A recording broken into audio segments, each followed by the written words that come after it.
I stood there in my wedding dress as champagne dripped down my face, cake crumbles scattered at my feet. Amy's words echoed through the reception hall. "This is what you get for acting like you're better." My mother, Margaret, wrapped her arms around Amy protectively. I remained silent, calculating. The wedding guests froze in horror. I thought about the college tuition deposit I controlled, the co-signed lease, and the trust fund documents hidden in my office. Everyone expected tears. Instead, I smiled slightly, knowing what would come at 7:30 tomorrow morning. The day had started so differently. 6 hours earlier, I woke up in my suite at the Fairmont Hotel, golden sunlight streaming through floor-to-ceiling windows. This was supposed to be the happiest day of my life. Sarah and Jennifer, my two best friends since high school, were already bustling around the room, laying out makeup brushes and adjusting the steamer for my dress. "You're glowing, Jordan," Sarah said, handing me a cup of coffee prepared exactly how I liked it. 2 sugars splash of oat milk. These were the friends who knew me inside and out, who had held my hand through every heartbreak and celebrated every triumph over the past 15 years. Jennifer checked her phone and frowned slightly. "Amy just texted. She's running late." Of course she was. My younger sister had never been on time for anything in her entire 24 years of life. I pushed down the familiar twinge of irritation and focused on the positive. Today was about Michael and me, about the future we were building together. By the time Amy arrived 45 minutes late, the hairstylist was already working on my updo. She burst through the door without knocking, her energy immediately shifting the atmosphere in the room. Traffic was insane. She announced, though, I could smell the stale cigarette smoke clinging to her clothes and knew she'd probably stopped at the gas station to buy a pack. Her eyes were bloodshot with dark circles that even her concealer couldn't hide. "Hi, Amy," I said, keeping my voice neutral. "There's coffee on the side table. Your dress is hanging in the bathroom." She glanced at the dress with barely concealed disdain. "Right, the one you picked out for me." Sarah and Jennifer exchanged glances. They'd been through enough family gatherings to recognize the warning signs of an Amy spiral. The hairstylist, a cheerful woman named Rosa, tried to lighten the mood. "Your sister has such beautiful hair," Rosa said to Amy. "Must run in the family." Amy's laugh was sharp. "Oh, Jordan got all the good genes. Perfect hair, perfect skin, perfect life." She slumped into a chair and started scrolling through her phone. "Must be nice." I focused on my breathing, a technique my therapist had taught me. In for 4, hold for 4, out for 4. Today was not the day to engage with Amy's bitterness. As Rosa worked on my hair, weaving in the delicate pearl pins that had belonged to our grandmother Dorothy, Amy's mood seemed to darken with each passing minute. She kept glancing up from her phone, her jaw tightening, whenever Sarah or Jennifer laughed at something. "God, could you all keep it down?" Amy snapped. "Some of us have headaches." "Maybe you should eat something," Jennifer suggested gently. "There are pastries from that French bakery you like." "I don't need you mothering me," Amy shot back. "I get enough of that from perfect Jordan." I met her eyes in the mirror. "Amy, what's really going on? You seem upset." "Oh, now you care. You've been too busy planning your dream wedding to notice anything else happening in this family." Rosa's hands stilled in my hair. The uncomfortable silence stretched until she cleared her throat and resumed working. I noticed her glance at Amy with a strange expression, like she was trying to place her. "Actually," Rosa said slowly, "I think I might have seen you last week. Do you ever go to that coffee shop on Maple Street? The one next to the check cashing place?" Amy's face flushed. "No, you must be thinking of someone else." But Rosa persisted, friendly and oblivious to the tension. "I could have sworn it was you. You were with a tall guy, lots of tattoos. You seemed upset about something, and I remember thinking I should have offered to help." "I said it wasn't me," Amy snapped, her voice rising. "God, why does everyone have to be in my business?" She stood abruptly and stormed toward the bathroom, slamming the door behind her. Through the thin walls, we could hear her on the phone, her voice low and urgent. Sarah touched my shoulder gently. "You okay?" I nodded, though my stomach was starting to churn with familiar dread. Amy's moods had been getting worse over the past few months, but I'd been so focused on wedding planning that I'd pushed my concerns aside. When it came time to pay Rosa for her services, I pulled out my credit card from my purse. The suite had grown quiet, Jennifer helping me into my robe while Sarah organized the jewelry. I thought Amy was still in the bathroom, but as I entered my PIN into Rosa's mobile card reader, I caught a flash of movement in the mirror. Amy stood behind me, her phone held at an angle that gave her a clear view of the screen. Our eyes met in the reflection, and she quickly lowered her phone, but not before I saw her thumb moving across the screen as if she were typing. "What are you doing?" I asked, turning to face her. "Nothing, just checking the time." She held up her phone, showing the lock screen. "We should get moving soon, right? Don't want to be late for the family photos." But as she turned away, I saw her phone light up with a message notification. The sender's name was Derek, and though I only caught a glimpse, the preview showed, "Got it. Tonight we move forward." My blood ran cold. Derek was a name I'd heard Amy mention a few times, always evasively. A friend from work she'd said, though, Amy had been unemployed for months. I wanted to confront her right then, but Sarah was holding up my wedding dress, and Jennifer was talking about the schedule, and Rosa was packing up her supplies with a concerned look on her face. I forced myself to smile and step into the dress, all while my mind raced. What had Amy photographed? What were they planning to move forward with tonight? And why did I have the sinking feeling that my wedding day was about to become something far different than I'd imagined? As Sarah zipped up the back of my dress, I made a mental note to check my credit card activity later. But for now, I had to focus. I had family photos to take, a ceremony to get through, and a growing certainty that my sister was planning something that would test every ounce of composure I possessed. The morning that had started with such promise was already beginning to crack at the edges, like a photograph left too long in the sun. And somehow I knew this was only the beginning. The gardens at Riverside Manor were everything I dreamed of for our wedding photos. Centuries-old oak trees created natural archways draped with Spanish moss, while carefully manicured rose bushes added splashes of cream and blush pink against the emerald grass. The photographer Marcus was already setting up his equipment when our wedding party arrived. "Absolutely stunning," Marcus said, his camera clicking as he took test shots. "The light is perfect right now. Let's start with the immediate family." My mother Margaret hurried over her lavender mother of the bride dress swishing around her ankles. She'd lost weight for the wedding, gotten her hair professionally colored, and looked younger than her 58 years. But the tight smile on her face told me she was already in management mode. "Amy, sweetie, come stand next to your sister." Margaret called out, her voice carrying that false brightness she used when trying to pretend everything was fine. Amy dragged her feet like a sullen teenager, positioning herself as far from me as possible while still being in the frame. Marcus noticed the distance immediately. "Ladies, let's close that gap a bit.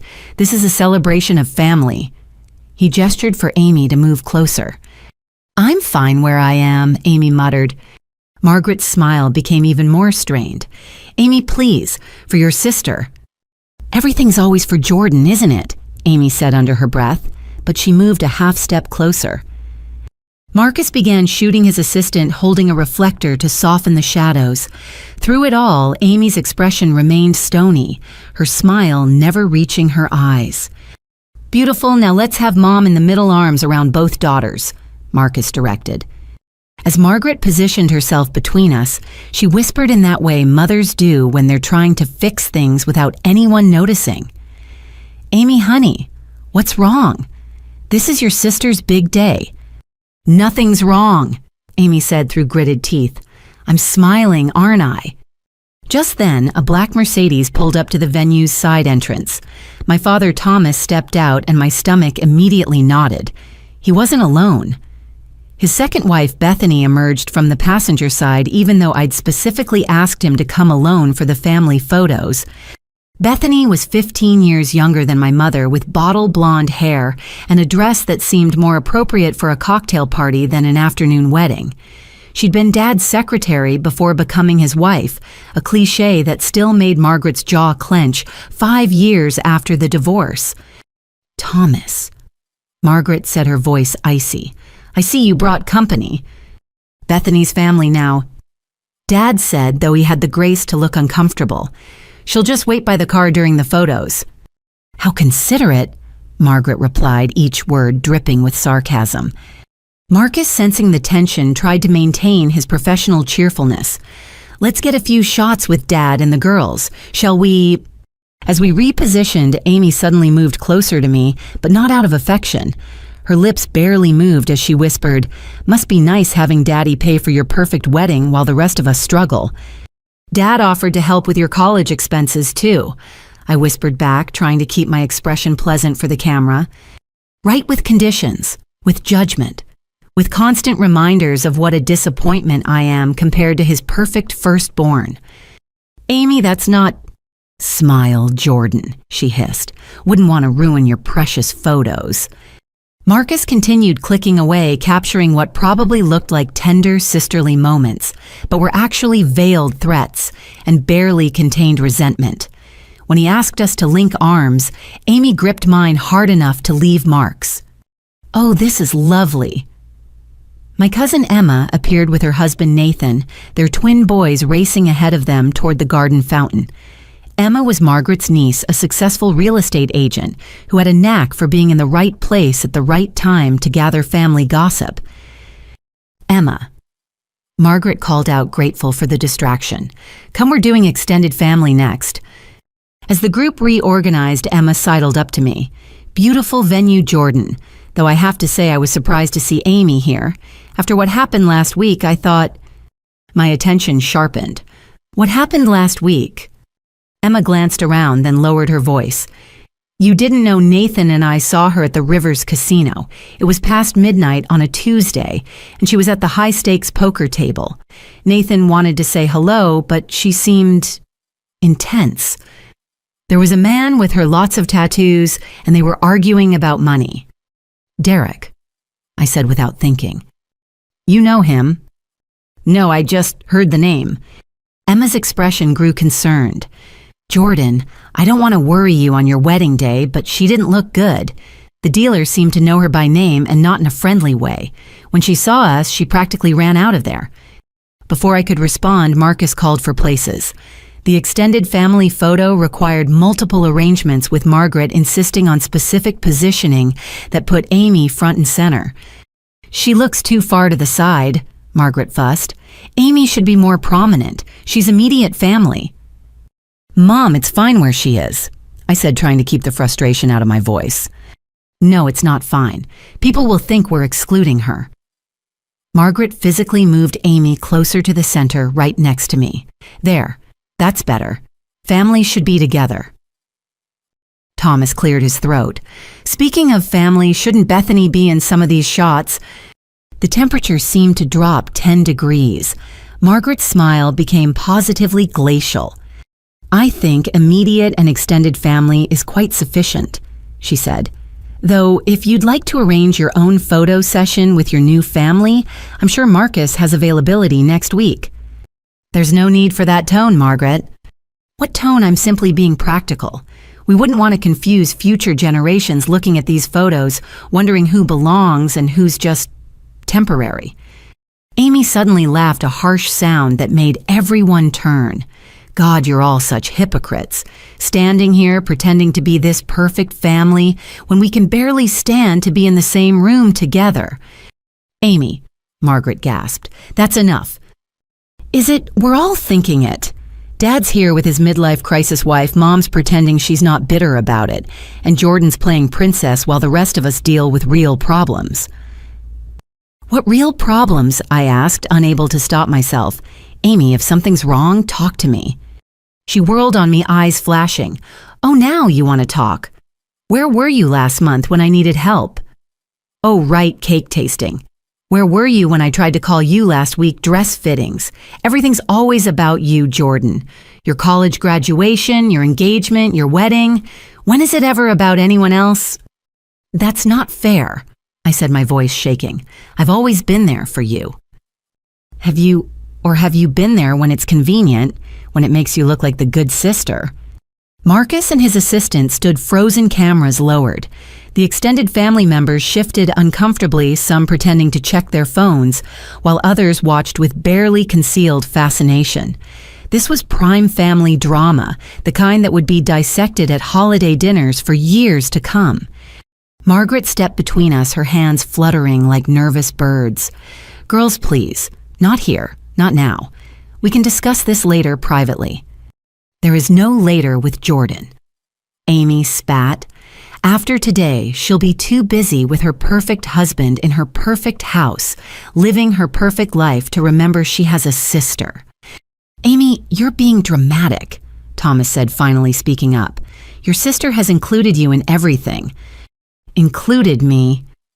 Amy's laugh was bitter. "Like I'm some charity case, some obligation to check off her list." "You're twisting everything," I said, anger finally breaking through my careful composure. "I asked you to be my maid of honor. You said no. I asked you to help plan. You were too busy. Every time I've reached out, you've pushed me away, and now you want to blame me for the distance between us?" "I said no to being maid of honor because I knew you only asked out of obligation, because Mom would have thrown a fit if you didn't." "That's not true. Isn't it? Tell me one time in the last year you've called me just to talk, not about wedding stuff, not about family obligations, just to see how I was doing." I opened my mouth, then closed it. The silence stretched between us like a chasm. Emma chose that moment to intervene. "You know, stress does funny things to people. Wedding planning is hard on everyone. Amy, I'm sure Jordan didn't mean to neglect." "Don't," Amy cut her off. "Don't make excuses for her. You all do that. Poor Jordan, so busy, so important, so stressed. What about my stress? What about my life?" "What stress?" I asked, genuinely confused now. "Amy, you live at home. Mom and Dad pay your bills. You dropped out of college, quit every job after a few weeks. What exactly is so stressful about your life?" The moment the words left my mouth, I knew I'd gone too far. Amy's face went pale, then flushed deep red. "You have no idea," she said, her voice low and dangerous. "No idea what I'm dealing with, what I've sacrificed. But you'll find out. Tonight you'll all find out exactly what kind of person perfect Jordan really is." She turned and stalked away, leaving the rest of us in stunned silence. Margaret immediately went after her, calling her name, while Thomas rubbed his temples like he was fighting a headache. Marcus cleared his throat delicately. "Perhaps we should take a short break. The light will still be good in 15 minutes. As the group dispersed, Emma caught my arm. "Jordan, I didn't want to say this in front of everyone, but when Nathan and I saw Amy at the casino, she wasn't just gambling. She was signing something papers that Derek guy had. It looked official, like loan documents or something." My blood ran cold. Loan documents. I could be wrong, but Nathan used to work in finance, and he said it looked like she was either borrowing money or using something as collateral. Using what as collateral? She doesn't own anything. Emma bit her lip. "That's what worried us.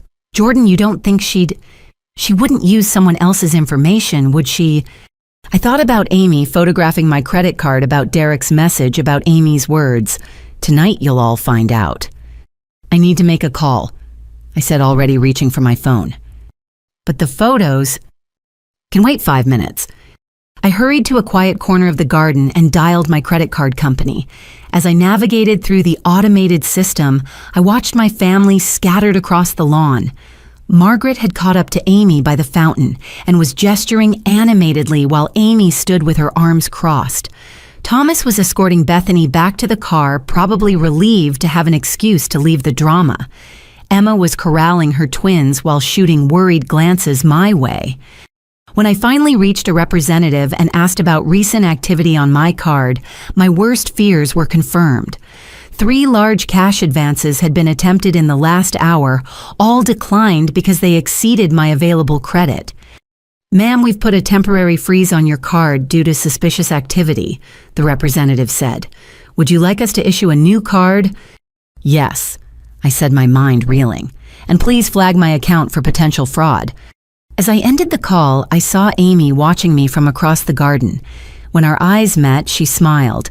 It wasn't a nice smile. It was the smile of someone who had already decided to burn everything down and was just waiting for the match to light. Marcus called out that he was ready to resume photos. I plastered on my bride smile and walked back to the group, all while calculating how much damage my sister could do in the hours between now and my reception. The answer I would soon learn was more than I could have imagined.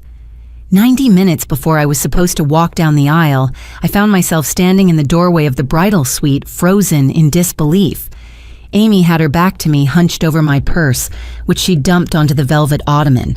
My wallet was splayed open, credit cards scattered like playing cards across the fabric. "What are you doing?" Amy spun around, clutching her phone. For a split second, I saw panic flash across her face before it hardened into defiance. "Looking for aspirin." She said, though we both knew my emergency kit was in the side pocket, not the main compartment where she'd been rifling.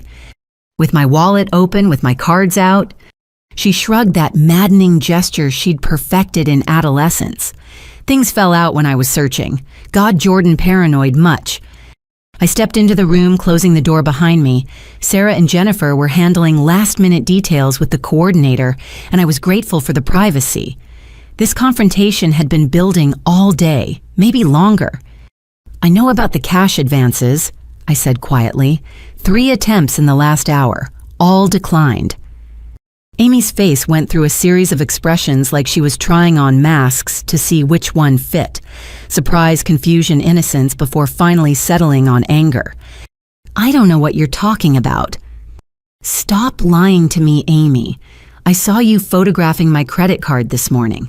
I know Derek texted you about moving forward with something tonight, and now you're going through my purse like a common thief." "How dare you?" She stood up, kicking my purse in the process. Lipstick and receipts scattered across the floor. "I'm your sister, not some criminal." "Then explain what's going on. Explain why Emma saw you at the Rivers Casino signing papers with Derek. Explain why you need $30,000 from someone you supposedly hate." The color drained from Amy's face. She sank onto the ottoman, suddenly looking younger than her 24 years. "You don't understand," she whispered. "Then help me understand." For a moment, I thought she might actually tell me the truth. Her shoulders sagged and tears gathered in her eyes. But then her phone buzzed with an incoming text, and I watched her transformation in real time. The vulnerability vanished, replaced by something harder, meaner. "Fine. You want the truth? I'm drowning Jordan. Drowning in debt that started as a few poker games to blow off steam and turned into something I can't control. Derek said he'd help, said he knew ways to get quick cash, but everything has interest. Everything has consequences. How much do you owe?" $30,000 to the wrong people. The kind of people who don't accept payment plans or excuses. She laughed bitterly. "But you wouldn't understand that, would you, perfect Jordan with her perfect credit score and her perfect financial planning?" "So your solution was to steal from me?" "Borrow," she snapped. "I was going to pay you back. With what money? You don't have a job. You dropped out of college. You live with Mom and—" I stopped, a horrible realization dawning. "Oh my God, you didn't drop out, did you? You were kicked out. For what? Gambling, stealing?" Amy's silence was answer enough. "How long has Mom known?" "She doesn't. I've been pretending to go to classes, taking the tuition money she gives me and trying to dig myself out of this hole. But it just keeps getting deeper." I sat down on the bed, my wedding dress pooling around me like a white cloud. The fairy tale was crumbling, and we hadn't even made it to the ceremony. "We can figure this out," I said finally. "After the wedding, we'll sit down with Mom and Dad, maybe get you into a program." Amy's laugh was sharp enough to cut. "A program? You think this is some after-school special where I go to rehab and everything's magically fixed? These people don't wait for family interventions, Jordan. They want their money now." "Then we'll go to the police." "With what proof that I borrowed money from criminals? They'll arrest me too." She stood up, pacing the small room like a caged animal. "Besides, going to the police would require you to care more about my life than your reputation. Imagine the scandal." Bride's sister arrested at wedding for illegal gambling debts. That would really put a damper on your perfect day. That's not fair. Isn't it you've spent $300,000 on this wedding? $300,000, Jordan. Do you know what I could do with even a fraction of that? That's not... Michael's family contributed and we saved for years. Must be nice to have someone to save with, someone whose family can just contribute 6 figures like it's nothing. Amy's voice was rising now, years of resentment pouring out.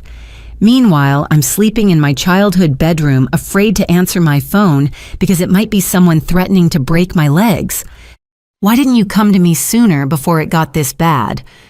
When during your engagement party where you announced your promotion, at your bridal shower where everyone gave you Le Creuset cookware that costs more than my car payment, at your bachelorette weekend in Napa where you spent more on wine than I owe in student loans, each word was an accusation, each example a knife twisted deeper. I would have helped, I insisted. No, you would have judged. You would have lectured me about responsibility and making better choices, all while flashing that ring that costs more than Mom's annual salary. I looked down at my engagement ring, a 2-carat cushion cut that Michael had saved for months to buy. It had never occurred to me how it might look to Amy struggling with debt while I planned a lavish wedding. So what's your plan? I asked. Steal my identity, ruin my credit, destroy my life because yours is a mess. Amy's phone buzzed again. She glanced at it and her expression hardened. You know what? Maybe I will.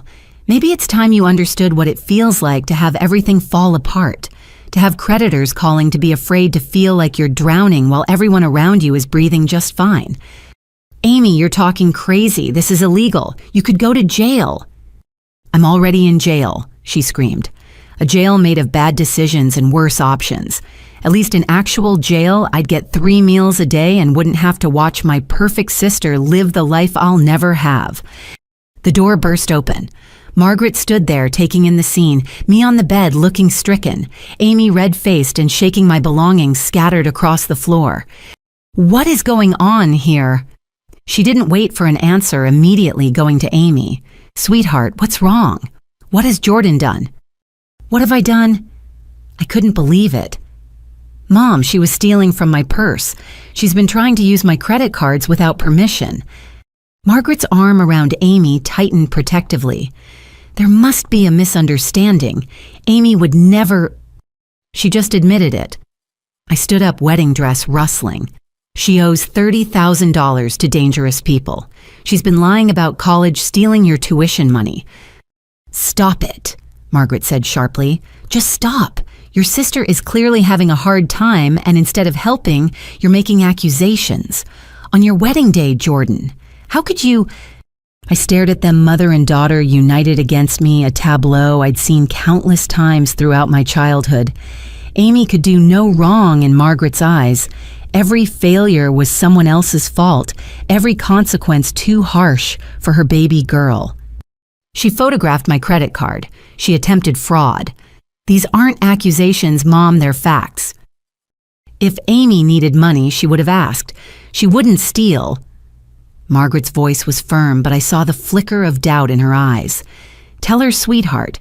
Tell Jordan this is all a misunderstanding. Amy buried her face in Margaret's shoulder, shoulders shaking with what looked like sobs, but produced no tears. I'm so sorry, she mumbled. I saw Jordan's cards and thought maybe I could borrow some money for textbooks. I was going to ask, but she started yelling at me, accusing me of terrible things. Textbooks. I laughed, but there was no humor in it. She hasn't been to class in months, Mom. She was kicked out of college. That's a lie. Amy pulled away from Margaret, eyes flashing. See, this is what she does. She twists everything, makes me look bad so she looks better by comparison. Margaret looked between us, and I could see her making the choice she always made, the one that required the least painful truth. Jordan, it's your wedding day. Can't you just let this go? Whatever happened, I'm sure Amy didn't mean any harm. She admitted to trying to steal $30,000 from me. I admitted to being in debt. Amy corrected. I never said I tried to steal anything. Jordan's so paranoid she probably saw me looking for aspirin and invented this whole story. It was masterful, really.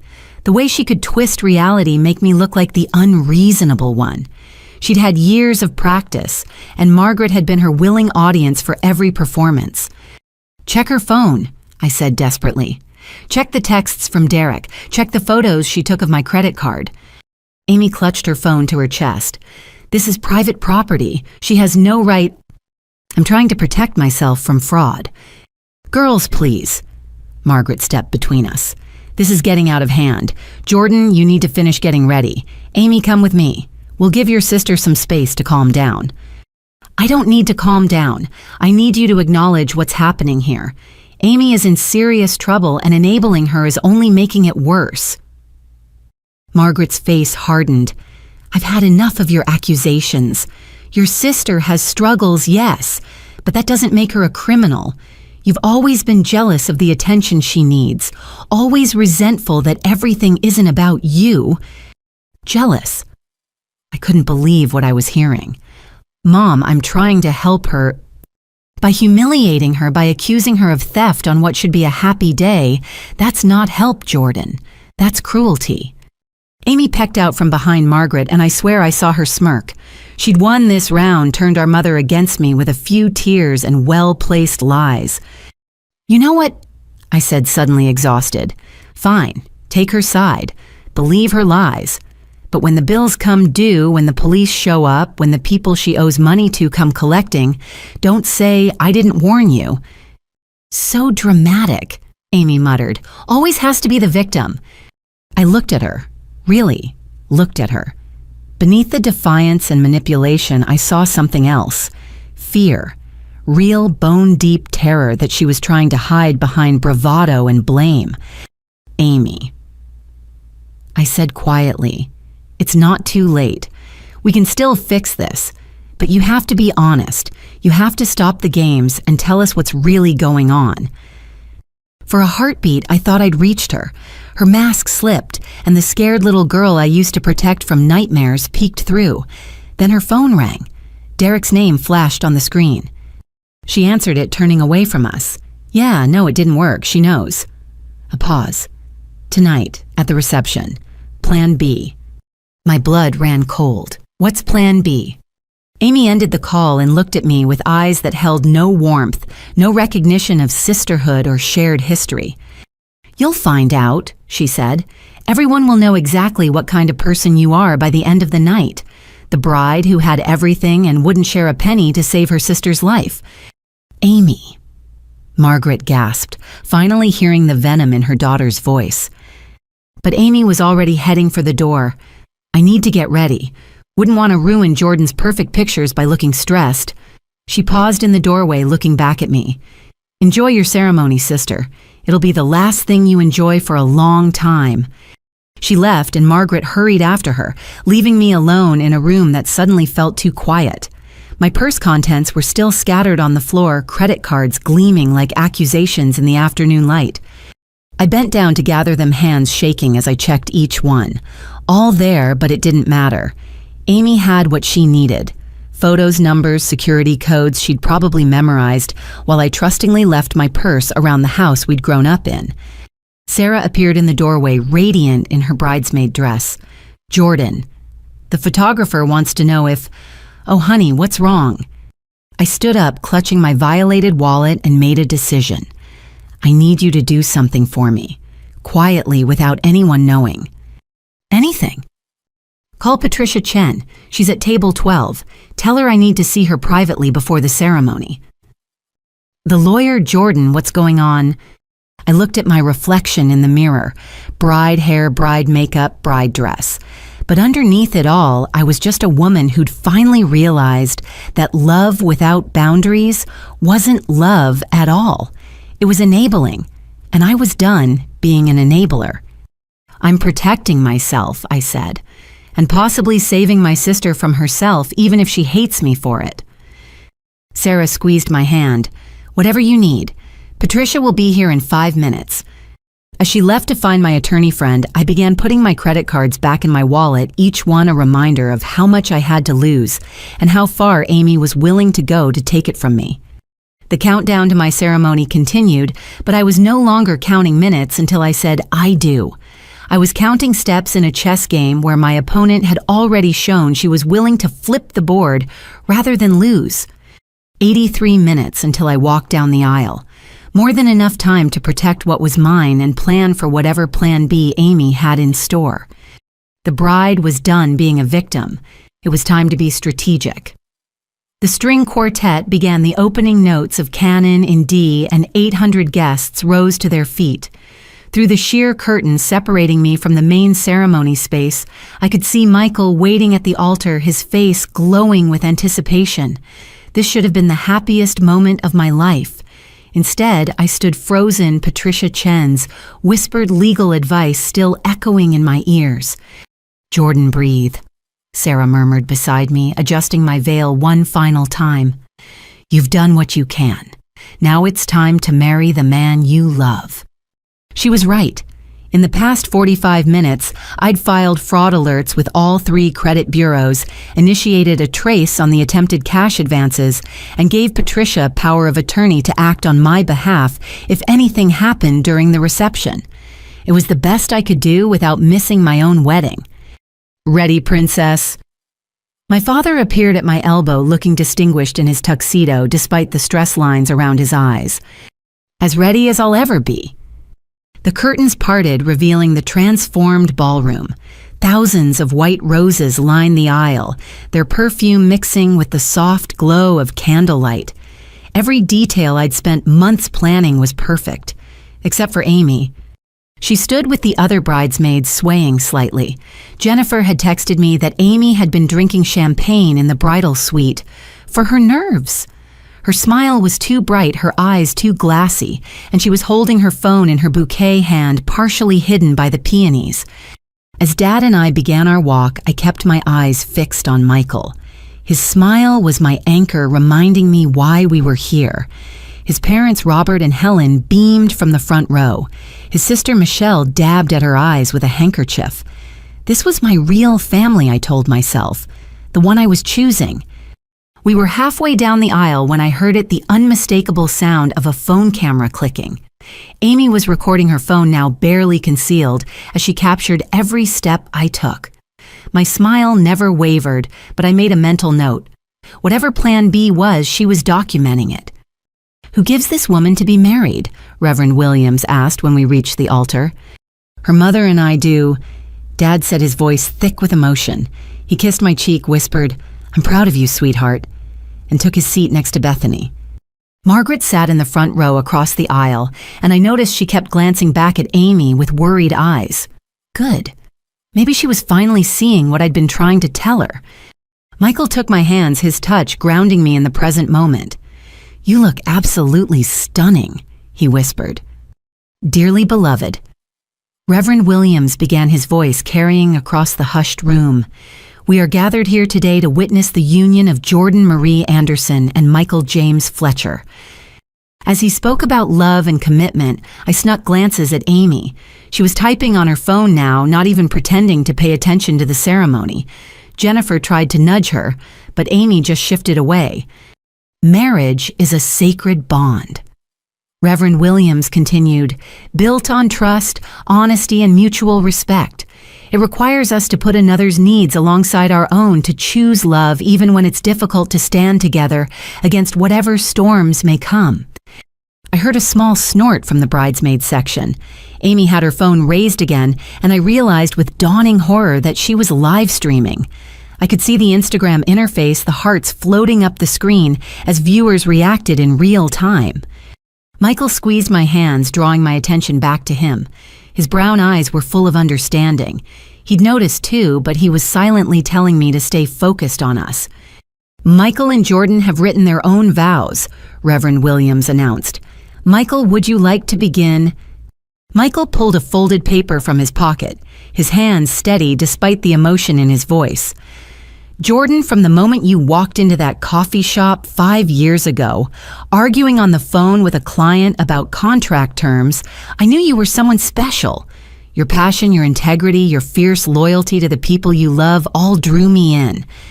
I smiled through tears remembering that day. I'd been so embarrassed when I realized how loud I'd been talking, but Michael had just grinned and offered to buy me a coffee for the entertainment. You've shown me what it means to love without reservation, to trust completely, and to build a life based on shared values and dreams. I promise to support your ambitions, to celebrate your victories, to comfort you in defeats, and to stand by your side no matter what challenges we face. I choose you today and every day for the rest of our lives. The guests murmured appreciatively, and I saw several people wiping their eyes. Amy, however, was narrating into her phone in a stage whisper. Beautiful vows. Wonder if he knows what his bride did this morning. Stay tuned, folks. It's about to get interesting. Margaret half rose from her seat, clearly torn between stopping Amy and not causing a scene. She settled for a furious glare that Amy completely ignored. Jordan, Reverend Williams prompted gently, "Your vows." I took a breath, pushing away thoughts of fraud alerts and live streams. This was my moment with Michael, and I wouldn't let Amy steal it. Michael. I began, my voice stronger than I expected. You came into my life when I thought I had everything figured out. I had my career path, my 5-year plan, my carefully controlled world. Then you smiled at me over a coffee cup and asked if I always planned out my arguments with such precision, and suddenly all my plans didn't matter anymore. He grinned at the memory, and I felt my tension ease slightly. You've taught me that love isn't about control or perfection. It's about choosing to be vulnerable with another person, trusting them with your whole heart, and knowing they'll protect it as fiercely as their own. You've celebrated my strengths and loved me through my weaknesses. You've shown me that the best things in life can't be planned, only embraced. I paused, looking directly at him, making sure he understood my next words were for him alone. Today, in front of our family and friends, I promise to love you with the same generosity and grace you've shown me. I promise to support your dreams, to be your partner in all things, and to face whatever comes with courage, knowing we face it together. I choose you, Michael, today and always. Beautiful, Reverend Williams said, and I could hear the smile in his voice. Now the rings.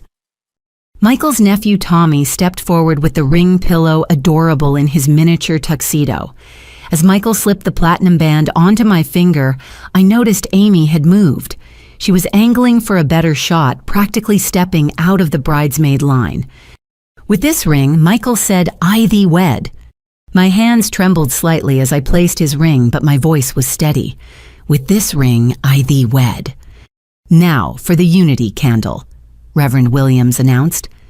This was the part where our mothers were supposed to light the taper candles we'd use to light the unity candle together. Margaret stood, her movements graceful despite the tension radiating from her. Helen rose from the other side, and they met us at the small table set up beside the altar. As they lit their candles, I heard Amy's voice again, louder now. Watch my selfish sister ignore family crisis for her princess moment. You have no idea what she's really like. Gasps rippled through the congregation. Michael's hand found mine, squeezing gently. I kept my eyes on the candles, on the flames that Margaret and Helen held out to us. The joining of two flames into one represents the joining of two lives, two families, two futures. Reverend Williams said, his voice carrying a note of determination to continue despite the disruption. Michael and I each took our taper candles, touching them to our mother's flames, then moving together to light the unity candle. The flame caught burning bright and steady. Perfect. I whispered not about the candle, but about us, about our ability to stay focused on each other despite the chaos around us. We returned to our positions, and Reverend Williams raised his voice slightly. What God has joined together, let no one separate. No one. Amy laughed, the sound carrying clearly across the room. That's rich. By the power vested in me by the state of California, Reverend Williams continued firmly, I now pronounce you husband and wife. Michael, you may kiss your bride. Michael cupped my face gently, his thumbs brushing away tears I hadn't realized were falling. "I love you, Mrs. Fletcher," he whispered. "I love you too," I managed before his lips met mine. The kiss was perfect, tender, passionate, a promise and a claim all at once. The guests erupted in applause, and for a moment I forgot about everything else. There was only Michael and me and the life we were beginning together. Then the music swelled the recessional beginning, and we turned to face our guests as husband and wife. That's when I saw Amy's phone held high, her voice carrying over the music. "And there goes the bride, folks. Let's see how long the happiness lasts when she finds out what's waiting for her at the reception. Like and subscribe if you want to see a wedding reception nobody will forget." Margaret finally moved, reaching for Amy's arm, but Amy danced away, following us down the aisle while still filming.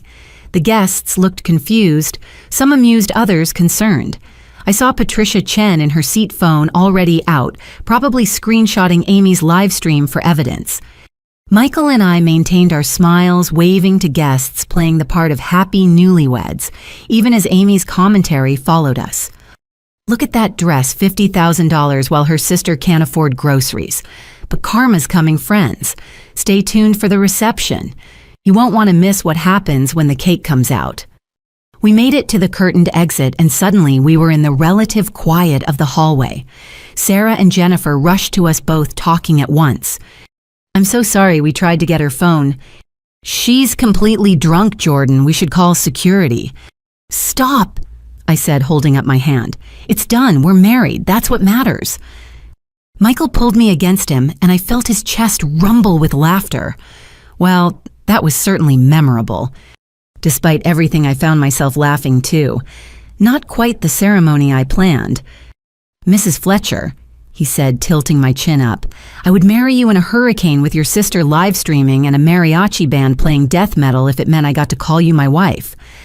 "I love you," I said, meaning it with every fiber of my being. "I love you too. Now what do you say we go to our reception and handle whatever plan B your sister has cooked up?" I thought about the precautions I'd taken, the legal protections Patricia had helped me put in place. Amy thought she was going to destroy me tonight, but she had no idea what was coming. The college fund I controlled as trustee, the co-signed lease that required my approval for any changes, the trust fund documents that named me as executor with full discretionary powers. "You know what?" I said, linking my arm through his. "Let's do exactly that. But first, I need to make one quick stop at the bridal suite. There's something in the safe I need to get." "The trust documents?" Michael asked quietly. I nodded. Patricia said to have them ready, just in case we need to take immediate action. "My brilliant, prepared wife," he said with admiration. "Amy has no idea who she's messing with." As we headed toward the bridal suite, I could hear the cocktail hour beginning in the garden, the sound of laughter and clinking glasses. Normal wedding sounds. But I could also hear Amy's voice still narrating to her phone, still promising drama to come. She wanted to put on a show, fine, but she'd forgotten one crucial thing. I'd been watching her performances my whole life. I knew all her tricks, all her manipulations. And more importantly, I knew how to write my own ending.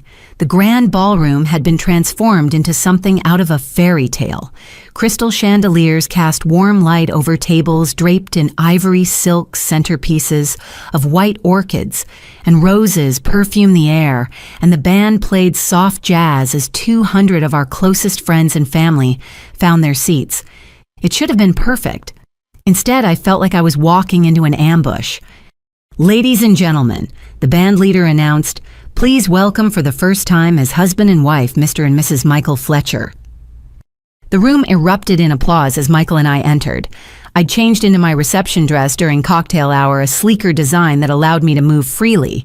More importantly, I'd secured the trust documents in the hotel's safe and had a long conversation with the venue's security team.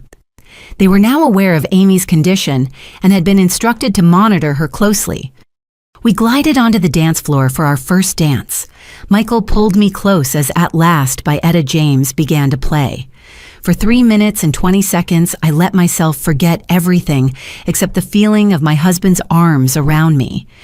"You're tense," he murmured in my ear. "She's at the bar again," I whispered back, having spotted Amy downing what looked like her 5th champagne.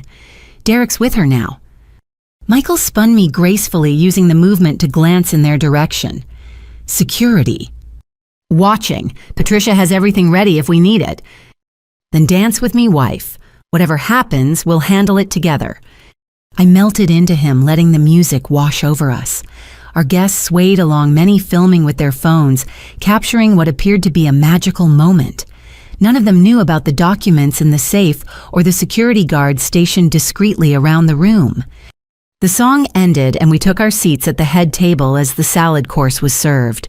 Everything proceeded normally through dinner.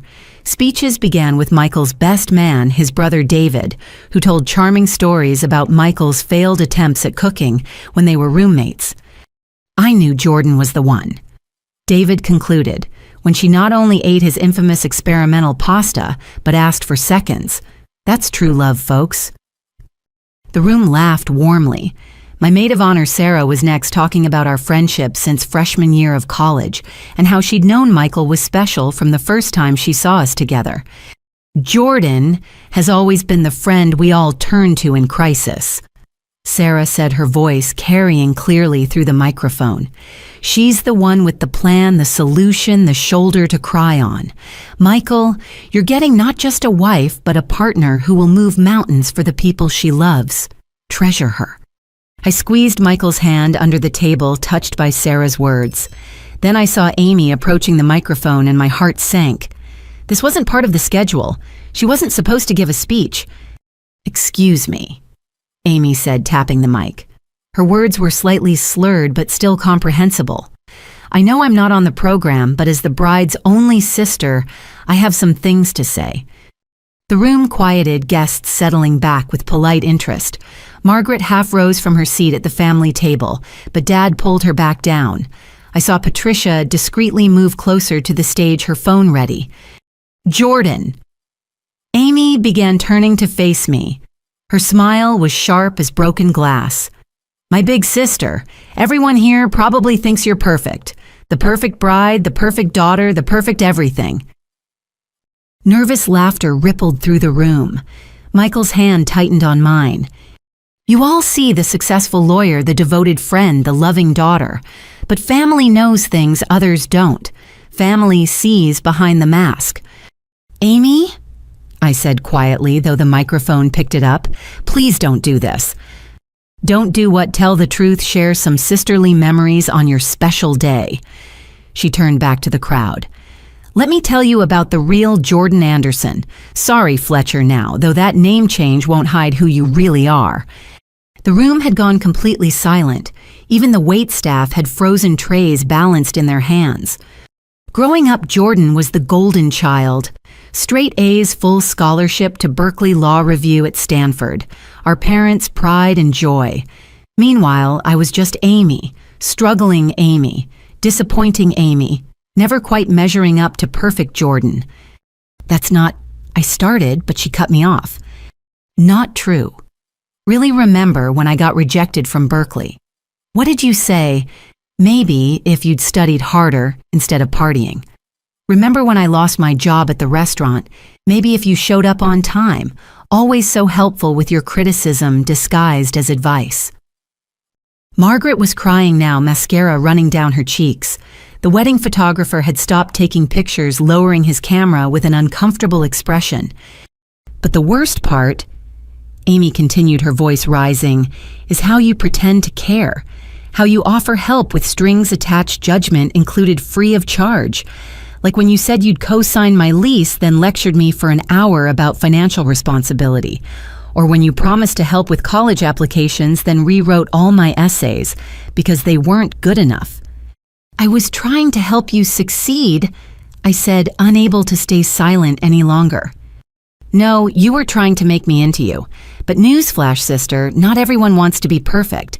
Some of us are happy being human." She pulled out her phone, waving it at the crowd. "I've been live streaming this whole wedding. Want to know why? Because people should see what happens when someone hoards family resources while their siblings suffer. This wedding cost more than most people make in 5 years. That dress she's wearing, designer. That ring, 2 carats. Meanwhile, her family members are drowning in debt.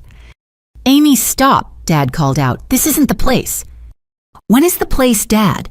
At the family dinners, Jordan's too busy to attend. At the holidays, she spends with Michael's family instead. Face it, we only matter when we make her look good. The supportive family in her wedding photos, the relatives to mention in her bio, props in the Jordan show. She swayed slightly, gripping the microphone stand for balance. But here's the best part. Our grandmother Dorothy left us both money in her will, equal amounts. Guess who controlled it as trustee? Guess who decided I wasn't responsible enough to have access to my own inheritance? Gasps went through the crowd. This was family business, private matters being aired like dirty laundry. I felt exposed, humiliated, but also angry. She was twisting everything, leaving out crucial context. The trust had conditions, I said loudly. Educational purposes only until age 25 or completion of a degree. I didn't write the rules, I just enforced them.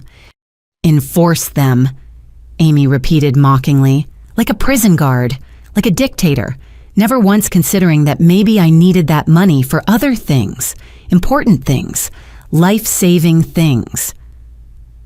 Gambling debts are not life-saving.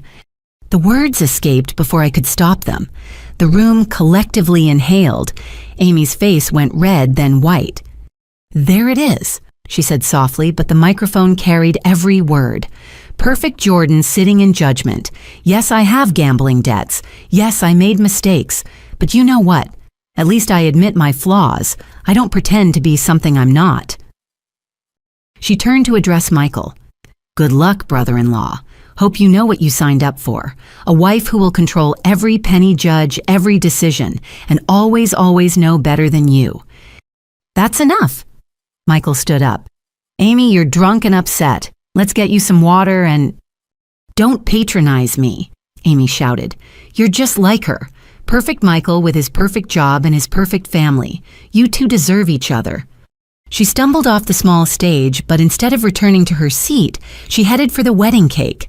It stood on its own table, 5 tiers of buttercream and sugar flowers, a small fortune in flour and eggs. Amy, no, I breathed, realizing her intention. But she was already there, grabbing the ceremonial cake knife. For one horrible moment, I thought she might do something truly dangerous.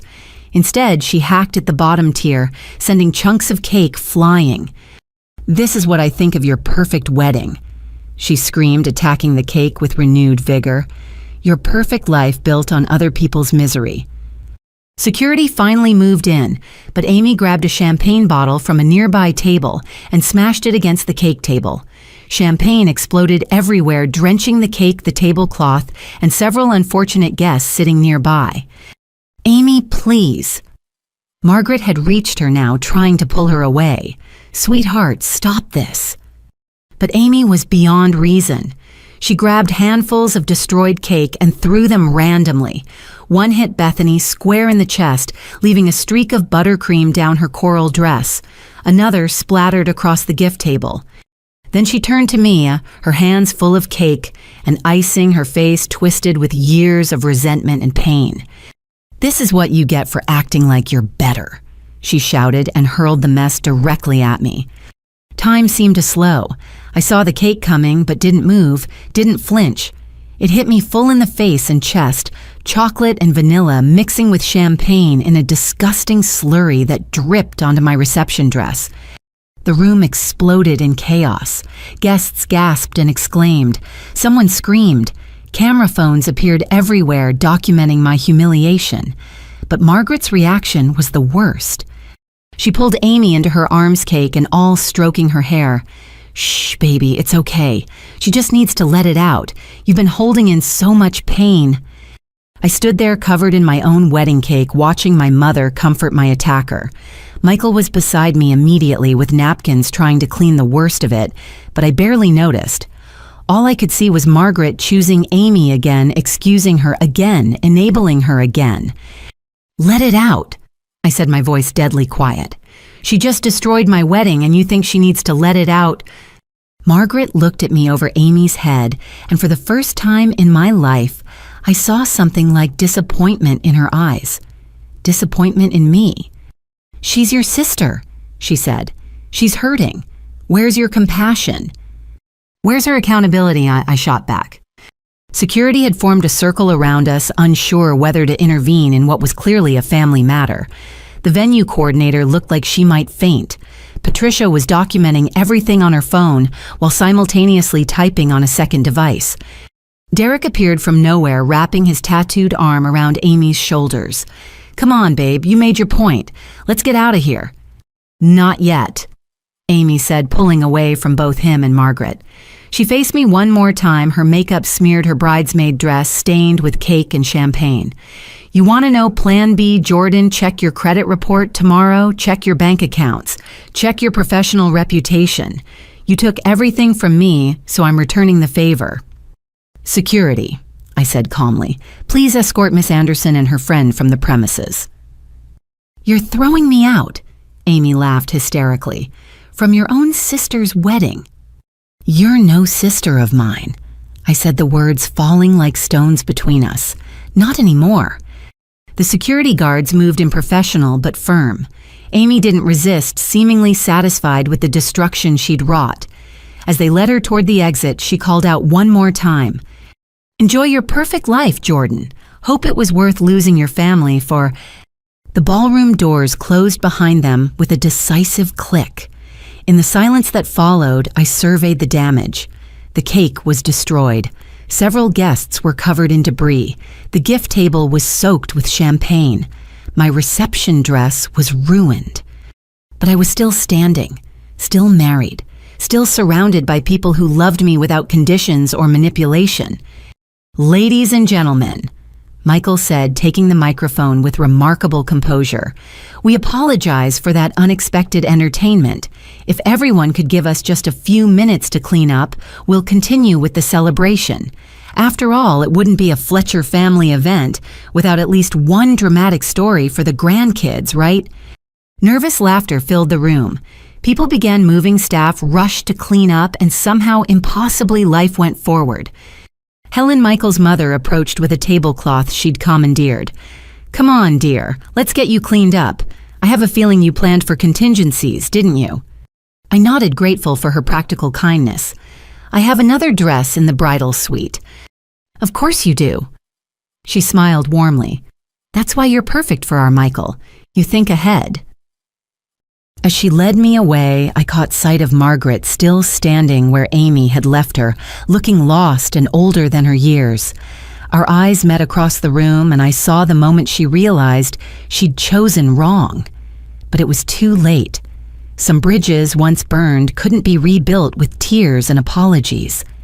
I had a reception to salvage, a marriage to celebrate, and a sister to deal with legally. The cake could be replaced. My dress could be changed. But the lines had been drawn in buttercream and champagne, and there was no going back. The show, as they say, must go on, and Amy had no idea what kind of show she'd really started. I stood in the bridal suite 20 minutes later, Sarah and Jennifer working efficiently to help me into my third dress of the day, a sleek champagne number I'd originally planned to wear for our send-off. My hair had been repinned, makeup retouched, and from the neck up, you'd never know I'd just been assaulted with wedding cake. "The venue is comping the entire cake cost," Jennifer reported, scrolling through her phone. "They're also rushing a sheet cake from their backup kitchen so you can still do the cutting ceremony. And security has Amy and Derek on the banned list," Sarah added, fastening the last hook. "They won't be getting back in." A knock at the door interrupted us. Michael peered, in his expression a mix of concern and admiration. "How's my wife doing?" "Your wife is plotting," I said honestly, "and ready to return to the party." He entered fully, and I saw he'd changed his shirt and tie. Cake shrapnel had traveled farther than we'd thought. "Patricia needs 2 minutes when you're ready," he said. "She's found some interesting information." I nodded, taking a last look in the mirror. The woman staring back at me looked harder than the bride from this morning. Good. That bride had been naive enough to hope her sister might behave at her wedding. This woman knew better. Patricia waited in the hallway, her phone and tablet at the ready. "Jordan," I'm so sorry about what happened, but we need to move fast. Amy's live stream has gone viral. The hashtag CakeGateBride is already trending locally. I closed my eyes briefly. Of course it is. But here's the interesting part, Patricia continued. She streamed from multiple accounts, all linked to credit applications in your name. My forensic accountant friend took a quick look, and Amy's been building a fraud case against you for months. Credit cards, loan applications, even a car lease, all using your social security number. How much damage are we talking about? Potentially over 100,000 in fraudulent debt. But here's where she messed up. The live stream provides time-stamped evidence of her admitted involvement. She literally created evidence against herself while trying to humiliate you. Michael whistled low. She played herself. Exactly. Now about the trust fund and college account. I held up my hand. After the reception. Right now I need to go toast with whatever cake we have left and show everyone that Amy didn't win. Patricia nodded. Fair enough, but Jordan, document everything tonight. Every threat, every interaction with your family. We'll need it all. We returned to the ballroom to find the atmosphere surprisingly upbeat. The band was playing upbeat Motown hits. The destroyed cake table had been removed and guests were actually dancing. It seemed that once the initial shock wore off, people had decided to make the best of it. There she is! Someone called out, and applause rippled through the room. I waved, managing a genuine smile. These people had come to celebrate with us, and I wouldn't let Amy steal any more of our joy. The venue coordinator appeared with a simple but elegant sheet cake decorated with fresh flowers. We can do the cutting whenever you're ready, Mrs. Fletcher. Now, I decided, let's give people the moment they came for. Michael and I took our positions as the photographer captured the scene. This wasn't the elaborate cake I'd dreamed of, but somehow it felt more meaningful. We'd adapted, persevered, and found beauty in Plan B. For better or worse, Michael murmured as we positioned the knife together. We've already covered worse, I replied. Everything from here is better. We cut the cake to cheers and applause, and I noticed several guests wiping tears. There was something powerful about refusing to let destruction have the final word. As we fed each other small bites, avoiding the smashing tradition entirely, I heard a familiar voice from the crowd. That's my daughter. Dad called out, his voice thick with emotion. Nothing keeps her down. I found him in the crowd, standing alone. Bethany must have gone to change after the cake attack, and Margaret was nowhere to be seen. He raised his champagne glass to me, and I saw pride mixed with sorrow in his eyes. The rest of the reception unfolded with surprising grace. We did the parent dances with Dad holding me extra tight during our song. I'm sorry, he whispered. I should have stopped her sooner. Should have gotten her help years ago instead of letting your mother enable her. It's not your fault, I said, meaning it. Amy made her choices. But we made it easier for her to make bad ones, he replied. Your mother and I failed you both in different ways. When it came time for the mother-son dance, Helen graciously offered to dance with Michael since Margaret had disappeared. Watching my new mother-in-law comfort my husband, I felt a shift in my understanding of family. Blood created relatives, but choices created family. The bouquet toss came next. I turned my back to the gathered single women, took aim, and launched my roses high. The flowers sailed over their heads and landed squarely in the arms of Patricia, who looked startled but pleased. Guess I'll need to make time for dating between cases, she called out, making everyone laugh. Michael's garter toss was less dramatic but equally fun, with his cousin catching it and immediately turning red as his girlfriend cheered. As the evening wound down, I made rounds to thank guests. Many offered words of support, sharing their own stories of difficult family members.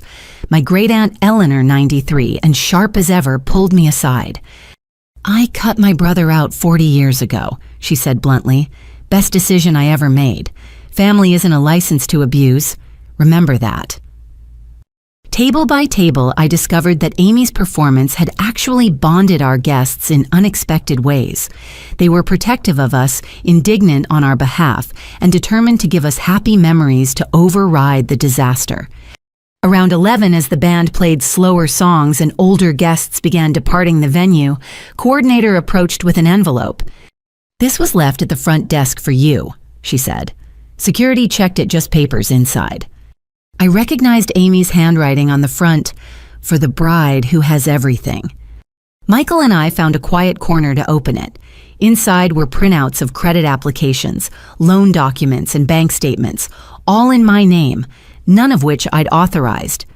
At the bottom, a note in Amy's scrawled handwriting. "You wanted to know Plan B, it already happened. For the past 6 months, I've been living as you, taking out loans, opening accounts, building a credit history you know nothing about. The bills start coming due Monday. The collectors start calling Tuesday. By Wednesday, your perfect credit score will be trash, and your professional reputation will follow. Derek knows people who know people. Your law firm will get anonymous tips about your gambling debts and financial instability. Good luck explaining that to the partners. You took my future, so I took yours. Enjoy your honeymoon. It'll be the last piece you get for a while. Your loving sister, Amy. P.S. Mom has no idea. Don't blame her. She only ever wanted us to love each other. Too bad you were incapable of that." I set the letter down with remarkably steady hands. Michael read it again, his jaw clenching tighter with each word. "She's thought of everything," he said quietly. "No," I corrected, pulling out my phone. "She's thought of the obvious things. Patricia and I thought of everything." I showed him the email Patricia had sent during the cake fiasco. Freeze orders on all credit bureaus effective immediately. Fraud alerts with every major financial institution. A cease and desist already filed with Derek's known associates. And most importantly, a civil lawsuit prepared and ready to file first thing Monday morning. "You knew she'd do this." I suspected. Amy's predictable in her unpredictability. She always goes nuclear, but she also always telegraphs her moves. I tucked the letter into my purse. This is evidence. Her confession in writing to identity theft and conspiracy to commit fraud. So we're okay. I considered the question. Legally, we were protected. Financially, we'd weather whatever storm came. But family-wise, that damage felt irreparable. We're more than okay, I decided. We're free. No more walking on eggshells, no more enabling, no more pretending her behavior is acceptable because she's family. She drew the line. I'm just honoring it. The band announced their last song, At Last, again, and Michael pulled me onto the dance floor one more time. This time I wasn't tense. The worst had already happened and we'd survived it. As we swayed together, I saw Dad leading Bethany in a careful dance, her new dress a testament to resilience. Jennifer danced with a groomsman, Sarah chatted with Patricia about legal careers, and our friends filled the floor with love and laughter. This wasn't the reception I'd planned, but maybe it was the one we needed. A declaration that our marriage could weather storms from the very first day. A gathering of chosen family who showed up when things got ugly. A beginning honest about its imperfections. "No regrets?" Michael asked as the song ended. I thought about Amy probably passed out somewhere with Derek celebrating her perceived victory. About Margaret hiding somewhere in her shame and grief. About the bills that would come. The calls we'd have to field, the mess we'd need to clean up. "No regrets," I confirmed. "For better or worse, right?" For better or worse, he agreed, kissing me as our guests applauded one last time. The lights came up, signaling the end of our reception. We'd made it through attempted theft, public humiliation, family betrayal, and cake assassination. If we could survive our wedding day, we could survive anything. As we prepared for our grand exit now in my third dress with rice in my hair instead of cake, I felt oddly grateful to Amy. She'd shown everyone exactly who she was, freed me from guilt about cutting her off, and provided legally admissible evidence of her crimes. Sometimes the best wedding gift is the truth, even when it comes covered in buttercream and malice. The hotel bar was nearly empty at 1 a.m, just a few wedding guests nursing nightcaps and rehashing the evening's drama. Michael and I had changed into comfortable clothes and should have been in our honeymoon suite, but adrenaline made sleep impossible. To surviving our wedding day. Michael toasted with his whiskey. I clinked my wine glass against his. To legal documentation and forward planning. Patricia appeared in the doorway, still in her reception attire, but with her lawyer face firmly in place. She'd spent the last 2 hours on her laptop, and her expression told me she'd found something significant. "You two should be celebrating," she said, sliding into our booth. "We are," I assured her. "We're celebrating that you're a brilliant attorney who works weird hours." She smiled grimly. "Well, prepare to celebrate more. I've been digging into Derek Matthews, our tattooed friend. He's got quite the record. Fraud, identity theft, extortion. Currently on probation for a check kiting scheme. And he's dating my sister," I said flatly. "More like using her. The pattern is always the same. He finds vulnerable women with family money, convinces them they're victims, then helps them get justice through illegal means. 3 of his exes have restraining orders against him." Michael leaned forward. "So Amy's not his first mark?" "Not even close. But here's the interesting part. He's violating probation by associating with known criminals. Those people who know people Amy mentioned, they're under federal investigation for a multi-state fraud ring." I set down my wine glass carefully. "Are you saying Amy accidentally connected herself to organized crime?" "I'm saying she's in way over her head. This isn't just sibling rivalry gone wrong. She's provided them with your personal information, which they'll use whether she wants them to or not." The weight of it settled over me like a cold blanket. This was bigger than family drama or wedding disasters. This was potentially life-altering danger. "What do we do?" Patricia pulled out her phone. "We get ahead of it. I have a contact at the FBI's Financial Crimes Unit. Given Derek's involvement and the interstate nature of the fraud, they'll be very interested. But Jordan, this means Amy could face serious federal charges." I thought about my sister, probably somewhere celebrating her victory, unaware of the real consequences bearing down on her. Despite everything, I felt a twinge of, not sympathy exactly, but sadness for the waste of it all. "Do it," I decided. "If we don't stop this now, she'll be in even deeper tomorrow." As Patricia made calls, Michael and I sat in comfortable silence. The bar's pianist played soft jazz, and for a moment we could pretend we were just newlyweds on our wedding night. "Second thoughts," Michael asked quietly. "About marrying you never. About how I handled Amy over the years." I sighed. Maybe. Dad was right. We enabled her by cleaning up her messes, by keeping consequences at bay. Maybe if we'd let her face reality sooner. "You can't blame yourself for trying to help your sister." "Can I? Every time I co-signed something, bailed her out, kept Mom from seeing the truth I thought I was helping. But I was just delaying this inevitable explosion." Patricia returned, sliding her phone into her purse. "It's done. They'll want to interview you both tomorrow afternoon. Tonight, they're putting alerts on all your accounts and starting surveillance on Derek.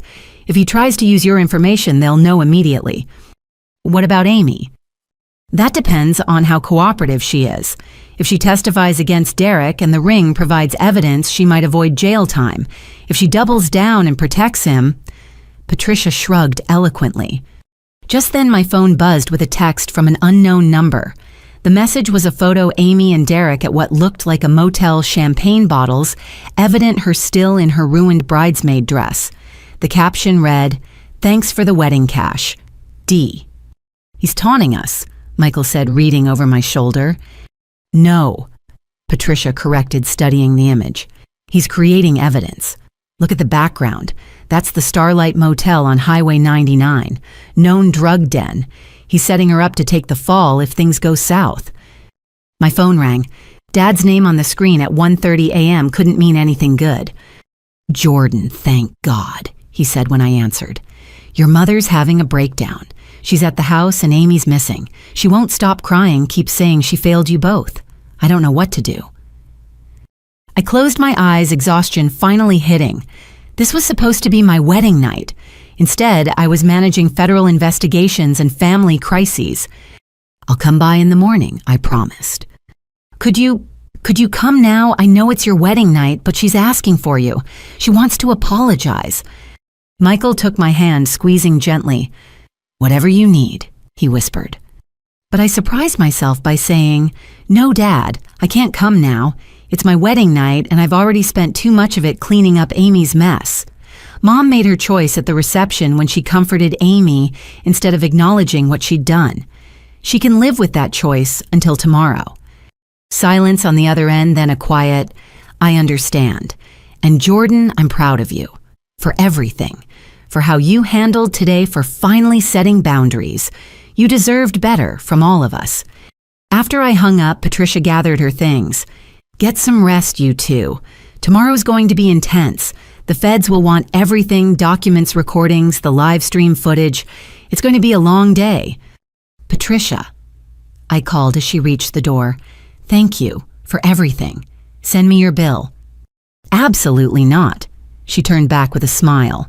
"Consider it a wedding gift. Besides, this is the most interesting case I've had all year. Identity theft with a side of wedding cake assault. I couldn't make this up if I tried." After she left, Michael and I made our way to the honeymoon suite. Rose petals covered the bed, champagne chilled in a bucket, and chocolate-covered strawberries waited on a silver tray. All the romantic touches felt surreal after the day's chaos. "Not exactly how we pictured tonight," Michael said, pulling me into his arms. "No, I agreed, but somehow perfect anyway. We know we can handle anything together." As we got ready for bed, washing off the last traces of makeup and hairspray, I thought about the synchronized events planned for 7:30 a.m. The trust fund transfer reversals, the lease termination, the fraud alerts. Amy thought she'd won with her plan B, but she had no idea what was coming. "Do you think she'll ever understand?" Michael asked, reading my mind as he often did. "That you're not punishing her, but protecting yourself?" "No," I said honestly. "She'll always see herself as the victim and me as the villain, but I can't control her narrative anymore. I can only control my response to it." We climbed into the ridiculously luxurious bed, ignoring the rose petals that immediately stuck to everything.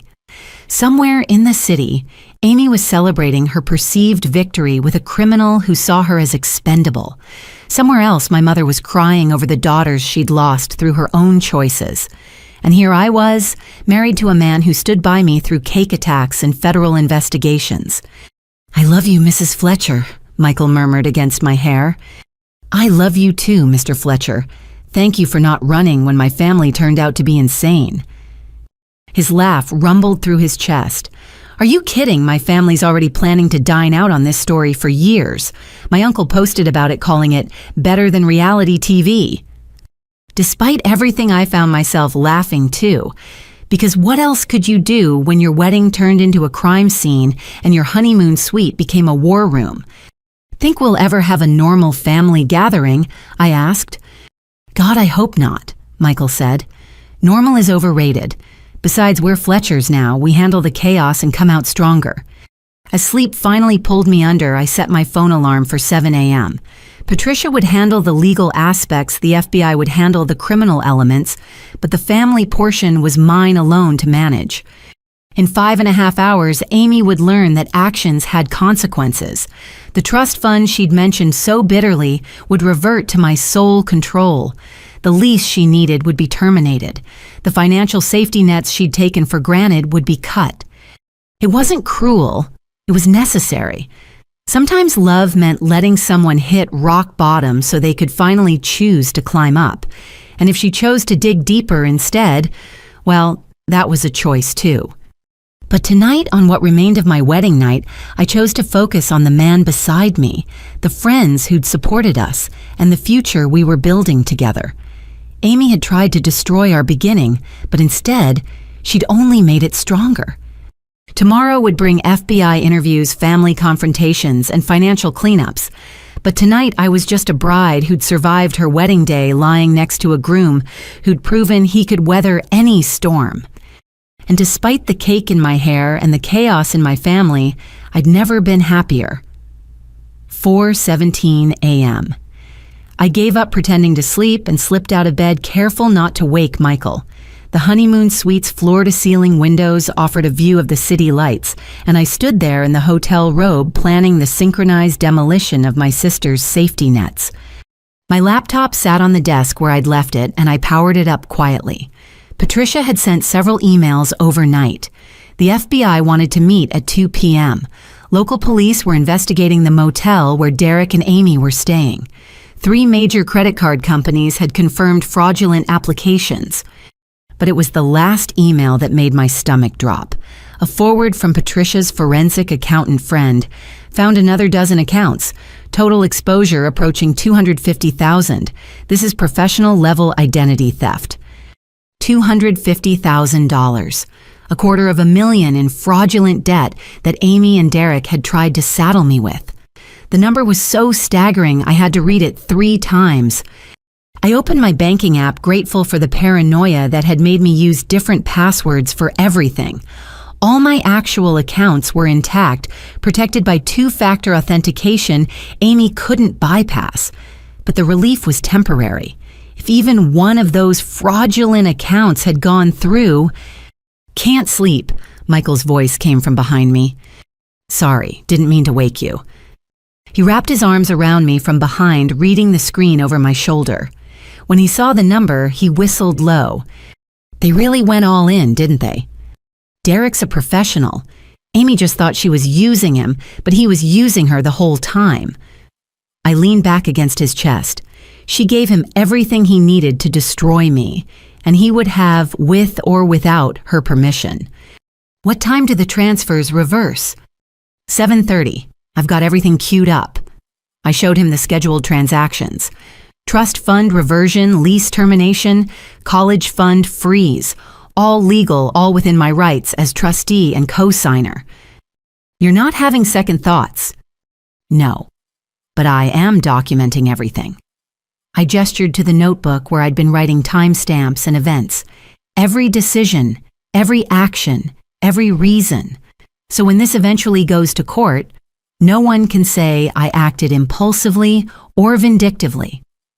Michael poured us coffee from the sweets machine and we sat together watching the sunrise. By 6:30, my phone was buzzing with messages. Dad asking if I was awake, Sarah checking if we needed anything, even a text from Emma, my cousin, who'd first warned me about seeing Amy at the casino. "Heard about last night. Stay strong. Some family you choose, some you just survive." At 7:15, I opened the trust management portal. The Dorothy Anderson Trust established by our grandmother 5 years before her death, with clear stipulations. Educational expenses only until age 25 or completion of a degree program. Amy was 24, no degree, and had violated every term by using the funds for gambling. "You sure about this?" Michael asked one more time.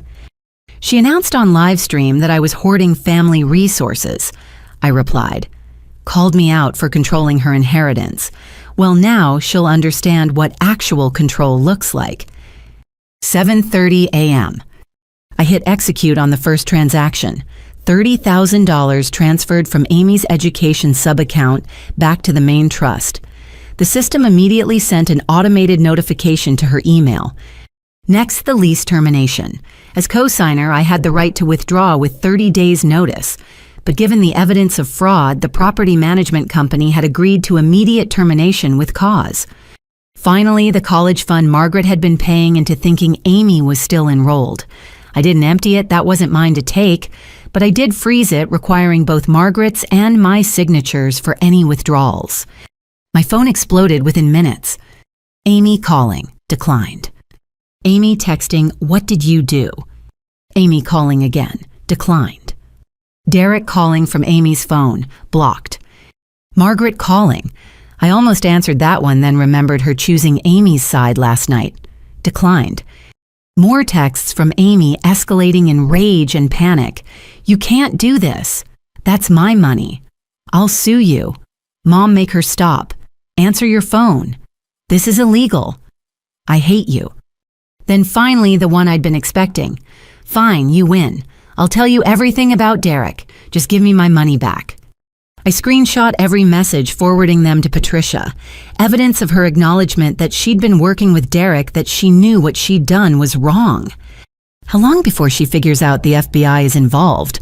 Michael wondered. My phone rang with a blocked number. This time I answered. "You think you're so smart." Amy's voice was different, harder, scarier. "But you just made a big mistake." "Amy." "Shut up. You took everything from me, everything. So now I'm going to take everything from you. Derek has friends, Jordan. The kind of friends who don't care about FBI investigations or court orders. The kind who know where you live, where you work, where your precious Michael works. Are you threatening me? I'm promising you. You have 24 hours to reverse those transfers and publicly apologize for humiliating me at your reception. Or Derek's friends start making life very difficult for you. Amy, listen to yourself. You're threatening violence over money that was never yours. Money you were stealing to pay gambling debts. It was mine. She was screaming now. Grandma left it to both of us. You just decided you knew better like always. Perfect Jordan making decisions for everyone else. The trust had conditions. I don't care about conditions. I care about survival. Do you know what they'll do to me if I can't pay? Do you even care? I care enough to stop you from digging deeper. Amy, Derek is using you. He's setting you up to take the fall for his crimes. The FBI... She hung up. I stared at my phone, then carefully saved the recording. Yes, I'd been recording. Patricia's advice to document everything included phone calls. We should call the FBI now, Michael said. That was a credible threat. It was a scared girl lashing out. I corrected, though my hands were shaking. But you're right, we need to report it. As I dialed Patricia's emergency number, another call came through, this time from the property management company. Mrs. Fletcher, this is David from Riverside Properties. I'm at your sister's apartment with the sheriff. You need to know what we found. My blood ran cold. Is Amy okay? She's not here, but the apartment... Ma'am, it's being used as some kind of fraud headquarters. There are credit cards in dozens of names, fake IDs, printers, blank checks. We're waiting for the police detective, but as the co-signer, I thought you should know. Don't touch anything, I said automatically. I'll have my attorney call you immediately. I hung up and looked at Michael. It's worse than we thought. They were running their operation out of the apartment I co-signed for. His face went pale. That makes you potentially liable. Unless I can prove I had no knowledge and took immediate action upon discovery. I was already texting Patricia, which is exactly what we're doing. My phone rang again, Dad. This time I answered. Jordan, your mother's inconsolable. Amy called her hysterical, saying you'd stolen her inheritance and made her homeless. What's going on? What's going on is that Amy and her boyfriend have committed $250,000 in fraud using my identity. They were running a criminal operation out of the apartment I stupidly co-signed for. And instead of being grateful, I'm not pressing charges yet, she's threatening me. Silence. Then $250,000, that we know of. There might be more. Oh my God, his voice broke. Jordan, I'm so sorry. We should have seen this coming. Should have gotten her help years ago instead of enabling her. Yeah, well, that stops now. I've frozen every account I have legal control over. The FBI is taking over the criminal investigation. And Dad, she just threatened to have people hurt me and Michael if I don't give her money. She what? You heard me. Your younger daughter just crossed the line from family disappointment to actual criminal. So you and Mom have a choice to make. You can either help her face reality and maybe avoid prison, or you can keep enabling her straight into a federal penitentiary. Jordan. I have to go, Dad. The FBI needs my statement. But do me a favor. Ask Mom if she still thinks Amy just needed to let it out. Because from where I'm sitting, what Amy needs is a lawyer and a plea deal. I hung up before he could respond. It was harsh, but I was done softening blows for people who'd never done the same for me. Michael pulled me into his arms. You okay? I will be. We need to pack. I don't think we're making our honeymoon flight. He kissed my forehead. Bora Bora will still be there next month. Right now, we protect ourselves. As we began gathering our things, my phone buzzed with one more message, this time from a number I didn't recognize. You don't know me, but I know Derek. Get somewhere safe. He's desperate and dangerous when cornered. This isn't a threat. It's a warning from someone who learned the hard way. He'll hurt anyone to save himself. I showed Michael the message. Without a word, he began packing faster. The war I'd never wanted had officially begun, but at least now everyone knew which side they were on. Amy had made her choice. Derek had shown his true colors, and I'd finally stopped pretending that love meant accepting abuse. 7:30 a.m. had come and gone. The transfers were complete. The safety nets were cut. Now all that remained was to see who would save themselves and who would hit the ground. By 8:45 a.m., Michael and I had relocated to a suite at a different hotel across town registered under his cousin's name. Patricia met us there with 2 FBI agents who looked like they'd rather be anywhere else on a Sunday morning. Agent Martinez, a compact woman with sharp eyes, spread photos across the coffee table. "Is this your sister?" The surveillance images showed Amy at various ATMs over the past 6 months, each time with Derek hovering nearby. In some, she was clearly using multiple cards. In others, she was photographing checks before depositing them. "Yes, that's Amy." "And you had no knowledge of these activities?" "None. I found out yesterday when she attempted to use my credit card information." Agent Thompson Martinez's older partner pulled out a tablet. "We've been tracking Derek Matthews for 18 months. Your sister is the 15th woman he's targeted using the same pattern. Build trust, claim financial expertise, gradually take over their finances, then drain them and their families dry." 15 women. Michael couldn't hide his shock. "That we know of. Most are too embarrassed to come forward. Your wedding livestream actually helped us. Your sister broadcasting the crime in real time, Derek appearing on camera, both of them admitting to targeting you. It's the best evidence we've gotten." I laughed bitterly. So Amy's attempt to humiliate me actually built the case against her. Essentially, yes. But here's our problem. Martinez leaned forward. "Derek always positions the women to take the fall. Everything's in their names using their signatures, their IP addresses. He stays technically clean while they face the federal charges." "You're saying Amy could go to prison while Derek walks?" "Unless she cooperates. We need her to testify about his methods, provide evidence of his coercion. But from what we've observed, she's completely under his influence. Classic manipulation tactics. He's probably convinced her that you're the enemy, and he's her only ally." My phone now, on a new number Patricia had arranged, buzzed with a forwarded message from my old number. "Margaret. Jordan, I know you're angry, but Amy is suicidal. She says you've destroyed her life. Please, I'm begging you as your mother, undo whatever you've done. I can't lose my baby girl, so, Mom." I showed it to the agents. Martinez's expression didn't change. Textbook. He's coaching her to use emotional manipulation. Suicide threats, family pressure, anything to make you reverse the financial cutoffs. "Is she actually suicidal?" I asked, hating that I had to question it. "In our experience, unlikely. Derek's victims are too useful to him alive. But we'll request a wellness check at their last known location." Thompson pulled up more files on his tablet. "Here's what's going to happen in the next few hours. The banks will start calling about the fraudulent accounts. Creditors will begin collection attempts. Derek will realize the free money is cut off. That's when things typically escalate. Escalate how? He'll either abandon her, immediately leaving her to face the consequences alone, or double down with increasingly desperate schemes. Based on his pattern, I'm betting on abandonment.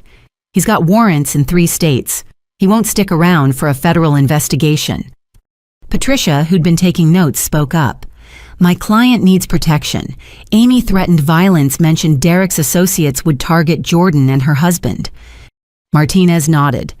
"We can arrange surveillance on your home and workplaces. But honestly, Derek doesn't have the connections he claims. He's a small-time con artist who preys on vulnerable women. The dangerous associates are usually other bottom feeders who scatter at the first sign of law enforcement." "Usually," Michael pressed. "There's always a chance he's desperate enough to try something stupid, which is why we're here." Thompson stood gathering the photos. "We need you to maintain normal routines as much as possible. Go to work, live your lives, but stay alert. Don't meet with Amy alone, don't respond to threats, and document everything." "What about my parents?" I asked. "My mother is clearly being manipulated too." "We'll speak with them after we leave here. They need to understand that helping Amy evade prosecution makes them accessories. Usually that's enough to secure cooperation." After the agents left, Patricia, Michael, and I sat in exhausted silence. Room service coffee grew cold as we processed the morning's revelations. 15 women, Michael finally said. "He's done this 15 times. And Amy was supposed to be number 16, I added. Except she picked the wrong target, someone with a lawyer friend and the sense to document everything. Patricia pulled out her laptop. "Speaking of documentation, the calls are starting to come in. 17 credit inquiries flagged as fraudulent. 4 approved cards already maxed out. 2 personal loans totaling $30,000. And this is just what the automated systems are catching." My phone rang with another forwarded call, this time Dad. "Patricia Chen speaking." Patricia answered, having advised me not to take direct calls. I could hear Dad's voice tinny through the speaker. "I need to speak with my daughter. This is an emergency." "Mr. Anderson, I'm Jordan's attorney. Any communication needs to go through me right now." "Attorney, for God's sake, this is family." "This is a federal criminal investigation, Mr. Anderson. Your daughter Amy has committed extensive identity theft and fraud. She's made threats of violence. This is no longer a family matter." Silence. Then, "How bad is it?" Patricia looked at me. I nodded.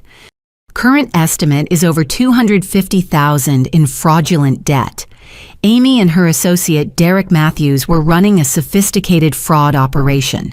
The FBI is now involved.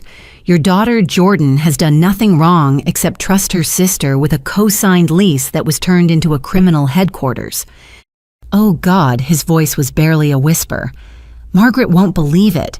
She thinks Jordan is being vindictive about the wedding."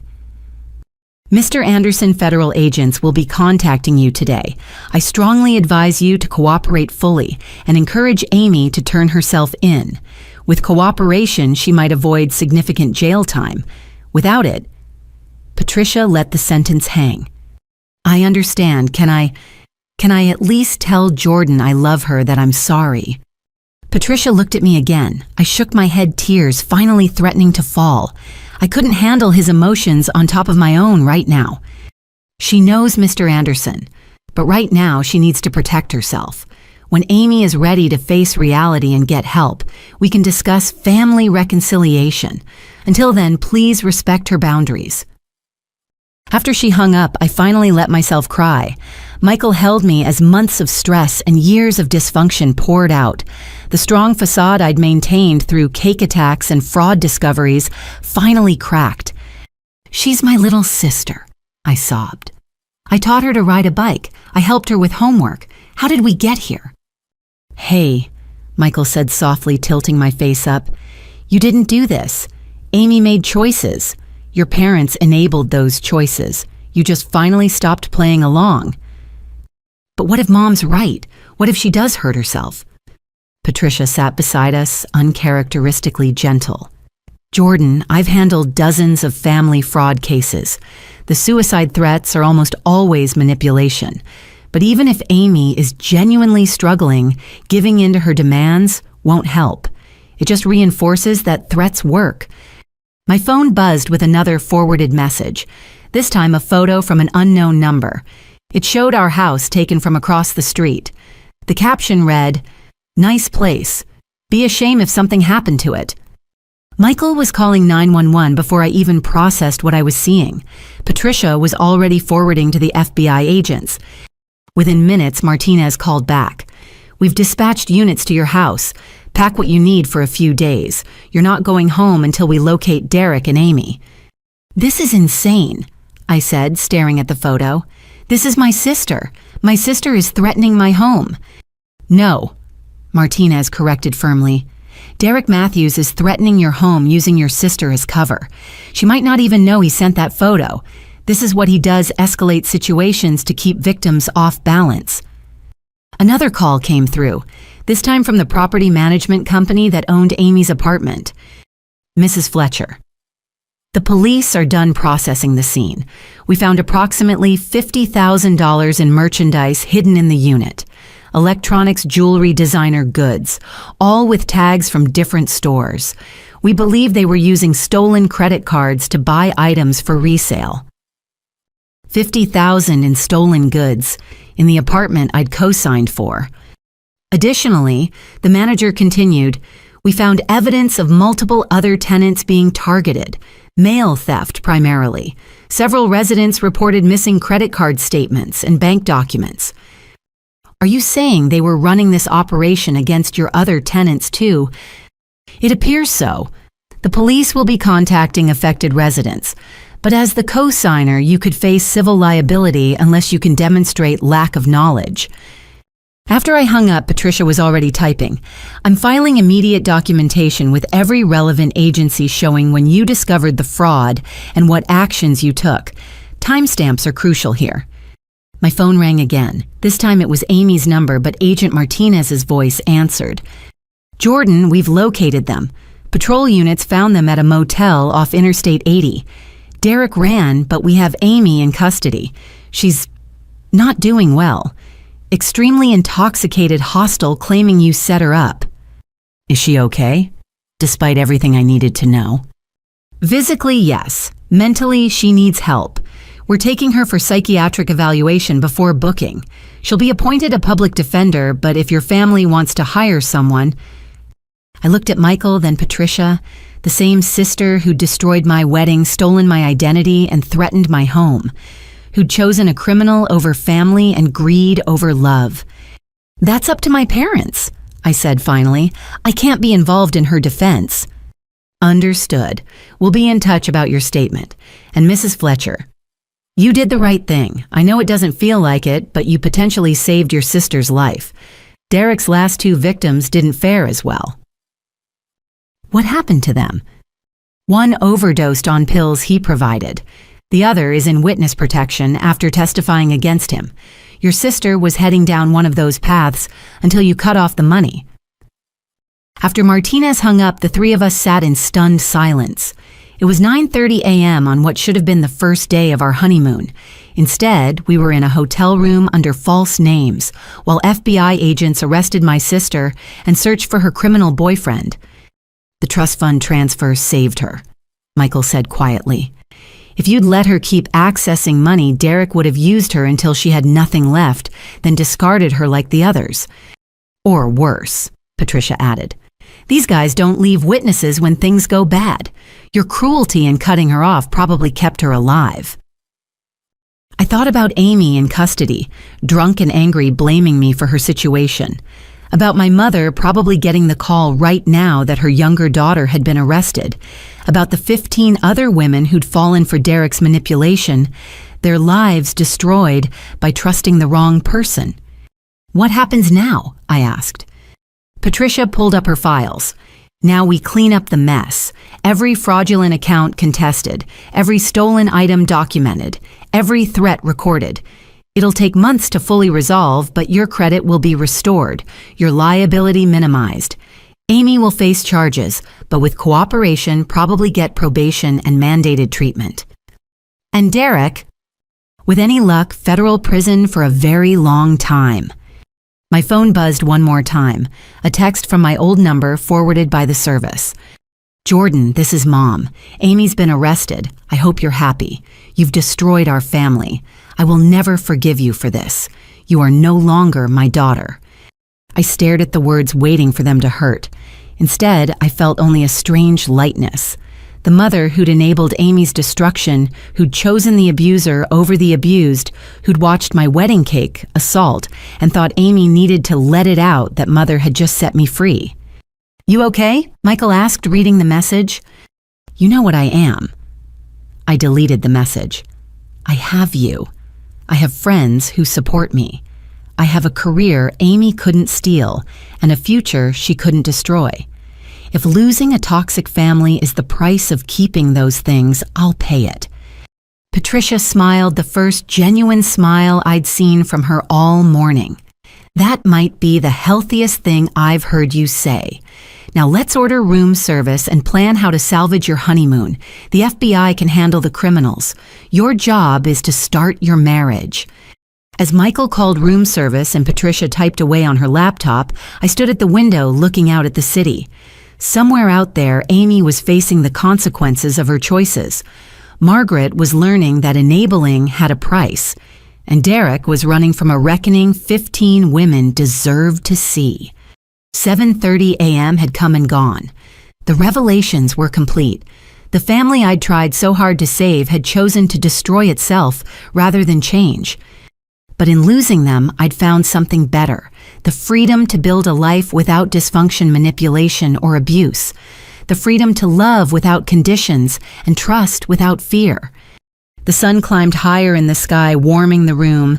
It was a new day, the first of my married life, and despite everything, I was exactly where I needed to be. 3 days after my wedding, I sat in my childhood home's living room, the same space where Amy and I had played as children, where we'd opened Christmas presents and blown out birthday candles. Now it felt like a crime scene, heavy with accusations and broken trust.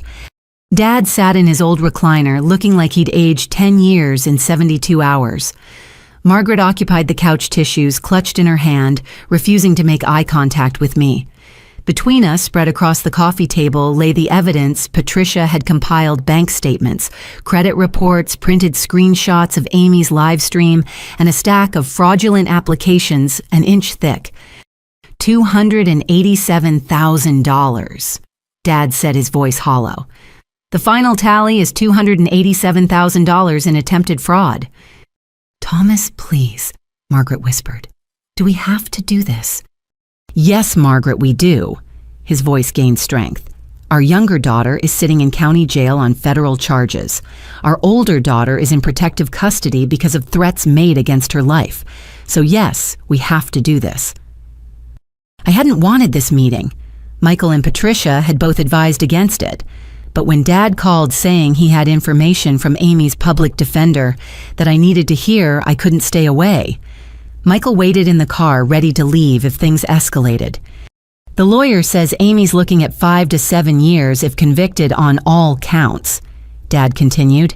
"Identity theft fraud, conspiracy making terroristic threats. Our baby girl, Margaret. How did we get here?" "We got here because Jordan turned her in." Margaret finally looked at me, her eyes red with fury. Her own sister. She could have handled this privately, but no, she had to involve the FBI. "I didn't involve anyone," I said evenly. "Amy involved them when she connected with a career criminal, when she threatened my life, when she used my apartment as a fraud headquarters. You took everything from her."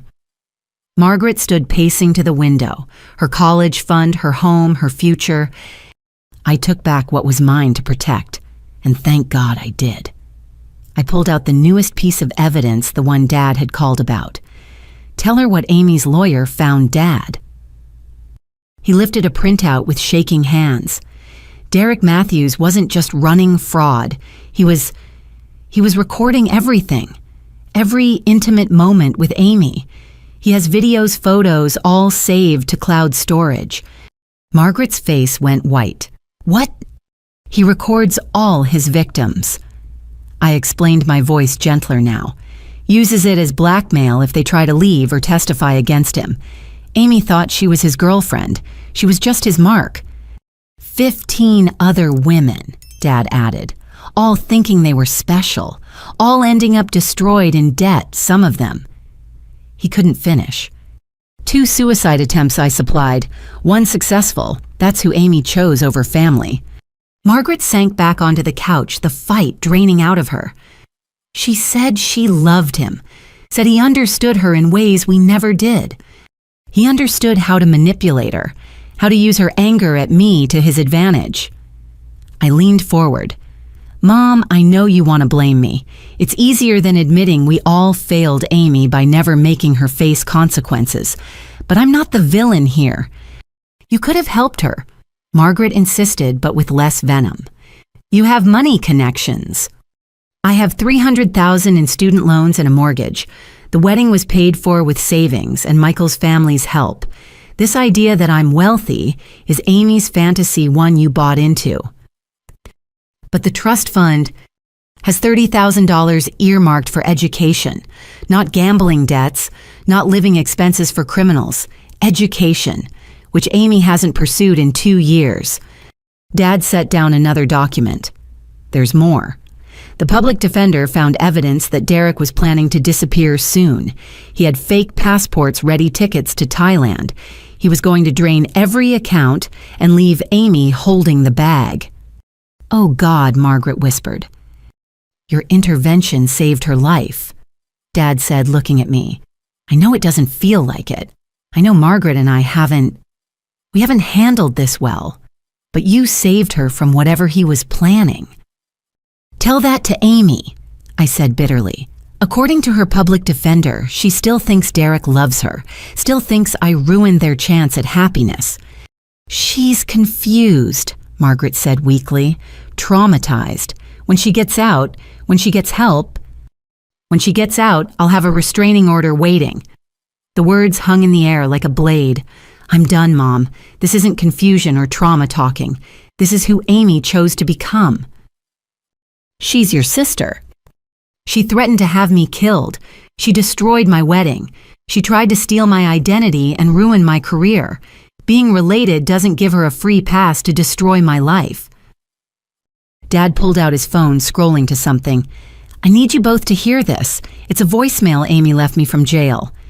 He hit play.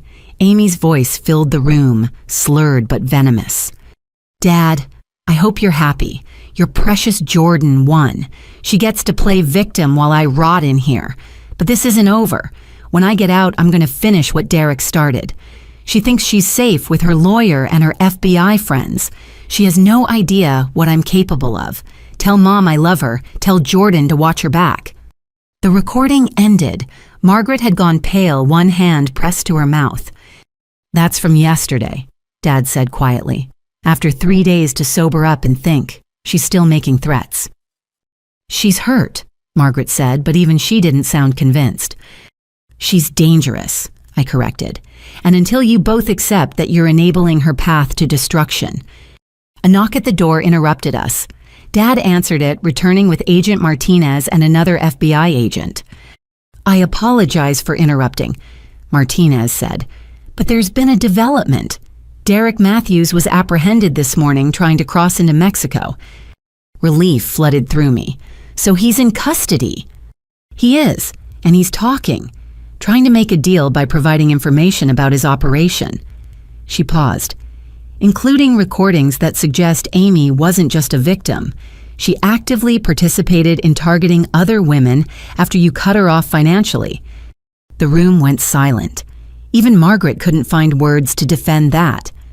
Martinez continued, "In the past 3 days, Derek and Amy targeted 2 other women, sisters of Amy's high school classmates, used the same playbook sympathy about family rejection promises to help them get justice against relatives who'd wronged them.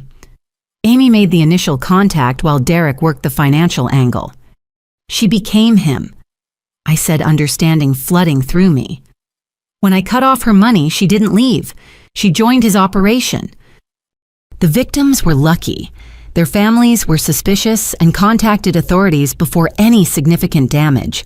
But it establishes a pattern of willing participation that will be hard for Amy's defense to overcome. After the agents left, we sat in stunned silence. The daughter and sister we'd known was gone, replaced by someone willing to destroy other families the way hers had been destroyed. "I need to show you something," Dad said finally. He disappeared upstairs, returning with a box I recognized. Amy's childhood keepsakes, things Margaret had saved over the years. "I went through these last night," he said, opening the box, "looking for signs we missed. And I found this." He pulled out a diary, one Amy had kept in high school. Pages were marked with sticky notes. "Read the marked entries," he said, handing it to me. I read, my heart sinking with each passage. Entry after entry detailed lies Amy had told, money she'd stolen from our parents' kids at school she'd manipulated. But what struck me most were her comments about me. "Jordan thinks she's so perfect. One day I'll show her what it feels like to lose everything. Stole $50 from Mom's purse. If anyone notices, I'll say I saw Jordan take it. Jordan got into Stanford. Everyone's so proud. I hope she fails and has to come crawling back. The entries went back years. This wasn't new behavior triggered by Derek. This was who Amy had always been. We knew she struggled, Dad said quietly, but we told ourselves it was normal sibling rivalry, teenage angst. We made excuses because facing the truth was too hard. Margaret took the diary with trembling hands, reading entries her husband had marked. With each page, her face crumpled more. "We failed her," she whispered. "We failed both of you. You needed protection from her and she needed help we refused to see she required." The therapist we sent her to in 10th grade, Dad added she recommended intensive treatment, said Amy showed signs of antisocial personality disorder. We got a second opinion, instead found someone who said she was just acting out. "I remember," I said. "You doctor shopped until someone said what you wanted to hear." "We were scared," Margaret admitted. "Scared of labels, of stigma, of admitting our daughter might be—" She couldn't finish. "Dangerous," I supplied. "The word you're looking for is dangerous." My phone buzzed with a text from Michael. "Everything okay, ready to leave when you are." I stood suddenly exhausted.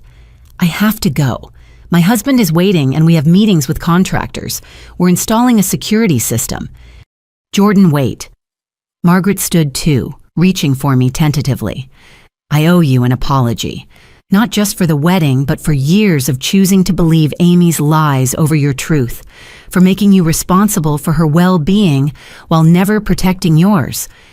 I waited, not making it easier for her. I'm sorry." She continued, tears flowing freely. "I'm sorry I comforted her after she attacked you. I'm sorry I blamed you for her choices. I'm sorry I failed as your mother." "I appreciate that," I said carefully, "but apologies don't undo damage. Trust has to be rebuilt, and honestly, I don't know if I have the energy for that right now." "I understand," she whispered. Dad walked me to the door. "The public defender wants to know if you'll consider writing a victim impact statement that includes mercy recommendations. Says it could help Amy get treatment instead of just prison time." I thought about the diary entries, the threats the other women she'd tried to victimize. Then I thought about the little girl who used to crawl into my bed during thunderstorms, who I'd taught to tie her shoes and ride a bike. "I'll think about it," I said finally. "But Dad, whatever I decide will be about justice, not family loyalty. I'm done prioritizing Amy's needs over my safety."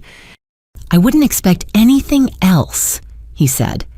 "You've grown into the kind of person Amy never could be, someone who sets boundaries and keeps them.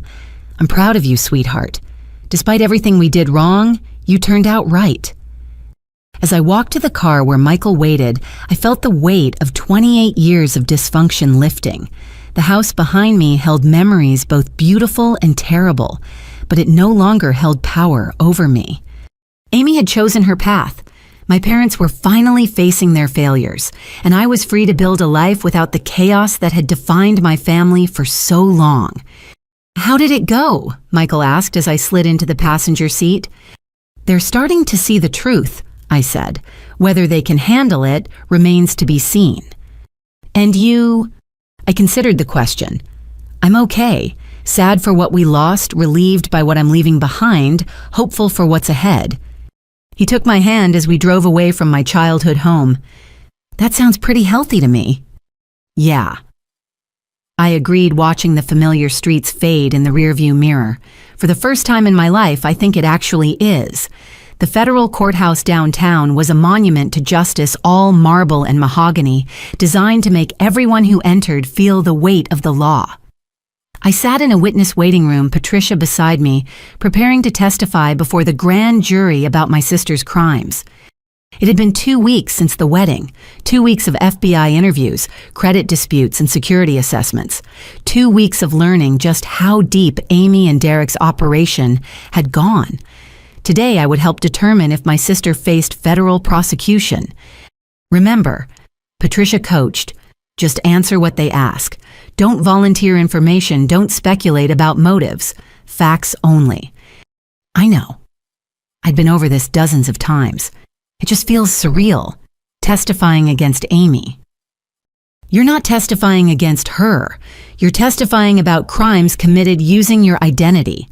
There's a difference. The door opened and Agent Martinez appeared. They're ready for you, Mrs. Fletcher. The grand jury room was smaller than I'd expected, with 23 citizens seated in tiered rows, like a tiny amphitheater. The prosecutor assistant U.S. Attorney James Walsh stood at a podium. No judge, no defense attorney, just citizens deciding if enough evidence existed for trial. Please state your name for the record. Walsh began after I was sworn in. Jordan Marie Fletcher, formerly Anderson. Mrs. Fletcher, can you tell us about your relationship with Amy Anderson? She's my younger sister, 4 years younger. And were you close? I considered the question. We were once, as children. In recent years, the relationship became strained due to her behavioral issues and financial problems. Walsh pulled up a display showing bank statements. Can you identify these documents? Those are applications for credit cards in my name that I didn't authorize. For the next hour, I walked through evidence. Every fraudulent application, every forged signature, every threatening message. The grand jurors took notes, some looking sympathetic, others stone-faced. Mrs. Fletcher. Walsh asked, did you ever give your sister permission to use your personal information for financial purposes? Never. I specifically refused when she asked for money, which is what triggered this escalation. Can you describe the escalation? I took a breath. She destroyed my wedding reception, physically assaulted me with cake-threatened violence against me and my husband, and sent photographs of our home with threatening messages. Walsh played the live stream video. I watched myself get attacked with cake again, heard Amy's vitriolic speech, saw my mother comfort my attacker. Several jurors shifted uncomfortably. After this incident, what actions did you take? I revoked her access to trust funds I managed, terminated a lease I'd co-signed, and filed fraud alerts with credit agencies. I also hired security and relocated temporarily due to threats. Did the threats continue? Yes. Walsh played the jail recording, Amy's voice filling the room with promises of revenge. One juror, an elderly woman, looked horrified. Another, a young man, shook his head in disgust. Mrs. Fletcher, what has been the impact of these crimes on your life? This was the hard part. Beyond the financial damage, which exceeds $250,000 in fraudulent debt, I've had to install security systems, change all my account numbers, and take time off work. My credit score dropped 200 points before we could freeze everything. My professional reputation at my law firm was questioned when creditors began calling. My marriage started with my husband and I in protective custody instead of on our honeymoon. And personally, I've lost my sister, my relationship with my mother is severely damaged, and I live in fear of what Amy might do when she's released. Walsh showed more evidence, the apartment full of stolen goods, the other victims. Amy had contacted Derek's confession, implicating her as a willing partner. Based on all this evidence, Mrs. Fletcher, do you believe your sister willingly participated in these crimes? Patricia had warned me about this question. I had to be honest. Initially, I believed she was manipulated by Derek Matthews. The evidence now shows she became an active participant, even recruiting other victims. So yes, I believe she willingly participated. After 90 minutes, I was dismissed. Patricia and I retreated to a cafe nearby to wait. Within an hour, Walsh called the grand jury had indicted Amy on all counts. 27 federal charges, including identity theft, wire fraud, conspiracy, and making terroristic threats. She's looking at serious time, Walsh said. Even with a plea deal, minimum 5 years, without one possibly 15 to 20. I felt no satisfaction, only a deep sadness. My little sister would spend her 20s and possibly 30s in federal prison. That evening, I met with Amy's public defender, Sarah Kim, at Patricia's office. She was young, earnest, and clearly overwhelmed. Your sister is difficult. Kim began diplomatically. She refuses to accept any plea deal that involves testifying against Derek Matthews. She insists you set them both up. Even with his confession, Patricia asked. She claims you paid him to lie, says this is all an elaborate scheme because you were jealous of her relationship. I laughed, but there was no humor in it. Jealous of a relationship with a career criminal who recorded their intimate moments for blackmail? I've shown her the evidence. She has explanations for everything. You planted the items in her apartment. You created the fake accounts yourself to frame her. The cake incident was performance art to expose your cruelty. Kim rubbed her temples. I've defended many clients, Mrs. Fletcher. Your sister is the first who seems to genuinely believe her own lies. What are her options? If she continues refusing to cooperate, trial, conviction, maximum sentences, the evidence is overwhelming. But there's another issue. Kim pulled out medical documents.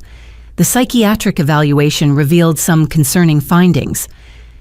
I read the report terms jumping out: antisocial personality disorder, narcissistic features, lack of remorse, inability to accept responsibility. The psychiatrist believes she needs intensive treatment, not just incarceration, Kim explained.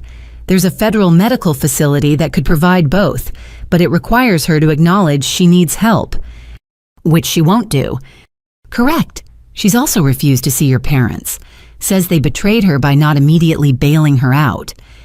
They couldn't afford bail, I said. It was set at $500,000 given the flight risk. I explained that. She said they should have mortgaged their house. Kim paused. Mrs. Fletcher, I need to ask, would you consider speaking with her? Sometimes victims can break through when others can't.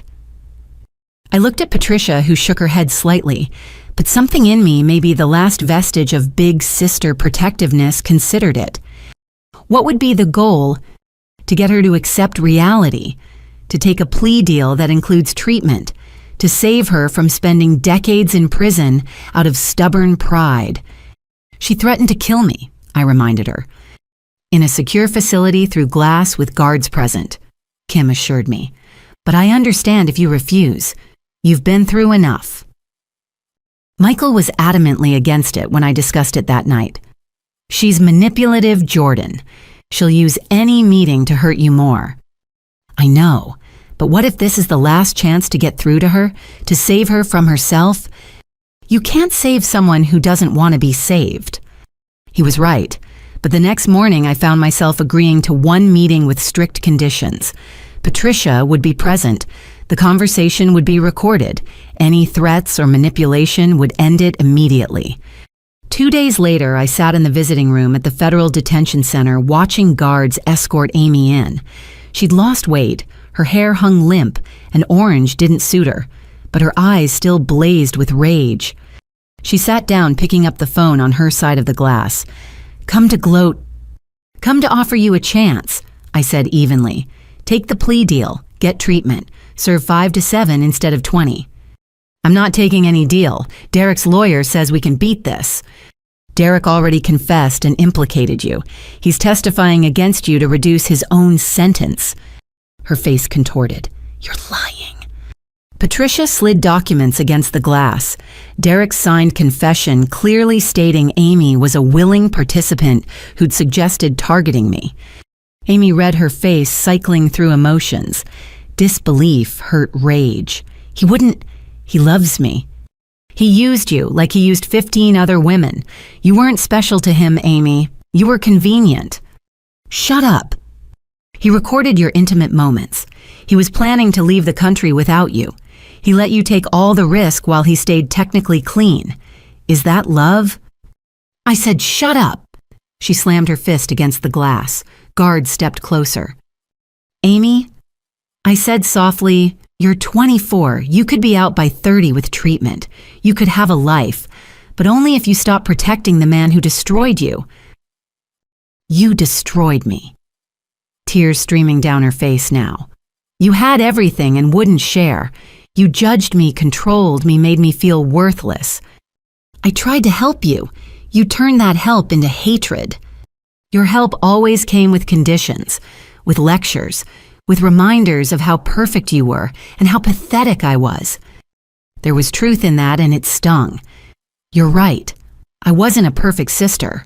I was judgmental sometimes, controlling sometimes. But Amy, that doesn't justify destroying my wedding, stealing my identity, threatening my life. You stole my life first. How by existing, by succeeding, by not enabling your gambling addiction. She went quiet, staring at me with those eyes that looked so much like our grandmother's. For a moment, I saw the little girl she'd been before the anger and entitlement consumed her. I hate you, she said finally, but it sounded more like grief than rage. I've always hated you. Since we were kids, you made everything look so easy while I struggled with everything. That wasn't my fault. No, but you never let me forget it. Every achievement, every success, every time Mom and Dad praised you, I felt smaller, and you knew it. You had to know it. I knew you were unhappy. I didn't know the depth of your resentment until recently. Liar. You knew. You just didn't care. Patricia touched my arm, a warning. This was becoming unproductive, but I had one more thing to try. Amy, I'm going to write a victim impact statement. I can ask for leniency based on your mental health needs, or I can detail every single thing you've done and ask for maximum punishment. The choice is yours. Take the plea deal with treatment or face trial where everything comes out. She laughed high and unhinged. Blackmail. That's your move. How perfect. Jordan the hero still manipulating from her high horse. It's not blackmail, it's reality. You committed serious crimes. There are consequences. I'm offering you a path to minimize those consequences. I don't want your help. Then you'll get my honesty. Every threat, every lie, every moment of terror you put me through will be in that statement. She leaned forward, phone pressed tight to her ear. Do it. Tell them everything. Tell them how their perfect victim drove her sister to desperation. Tell them how you hoarded family resources while I suffered. Tell them the truth. I will tell the truth, including the diary entries Dad found, the ones from high school where you detailed plans to frame me for theft, where you admitted to stealing and lying for years before Derek ever showed up. Her face went pale. You read my diary. Dad did looking for answers. The patterns were all there, Amy. This isn't new behavior caused by recent stress. This is who you've always been. Get out. Her voice was deadly quiet. Get out and never come back. This was your last chance. Get out! She screamed, slamming the phone down. Guards immediately moved in, restraining her as she fought and cursed. Patricia and I left quickly, my hands shaking. In the parking lot, I broke down completely. You tried, Patricia said, holding me as I sobbed. No one can say you didn't try. That night, I wrote my victim impact statement. I detailed the crimes, the threats, the destruction of my wedding. But I also included context about Amy's mental health needs and the recommendation for treatment alongside incarceration. It was the last act of sisterly love I could offer, honesty tempered with mercy. 3 weeks later, Amy stood for sentencing. She'd refused all plea deals, gone to trial, been convicted on all counts. The judge, reviewing my statement among others, sentenced her to 12 years in federal prison with mandatory mental health treatment. As they led her away, she turned to look at me one last time. No words, just a look that held years of resentment and pain. Then she was gone, and I was left to build a life in the aftermath of her destruction. The little sister I'd loved was gone, replaced by a stranger consumed with hatred. But I was free now, free to live without fear, without manipulation, without the toxic bond that had nearly destroyed us both. Justice had been served, but it tasted like ashes and felt like grief. 6 months after the trial, Margaret sat across from me at a quiet coffee shop, her hands wrapped around a cup she hadn't touched. The woman before me looked nothing like the mother who defended Amy at my wedding. Her hair had gone gray at the temples, lines etched deeper around her eyes, and she'd lost the defensive rigidity that had defined her for years. I've been seeing a therapist, she began without preamble. Twice a week since Amy's sentencing. Your father insisted, said he'd leave if I didn't face what we'd done. I sipped my own coffee waiting. Patricia had advised against this meeting, but something in Margaret's voice when she'd called had made me agree. Not hope exactly, but a recognition of genuine pain that matched my own. Dr. Henley specializes in family dynamics and enabling behaviors, Margaret continued. She's helped me understand, God, Jordan, I've been blind for so long.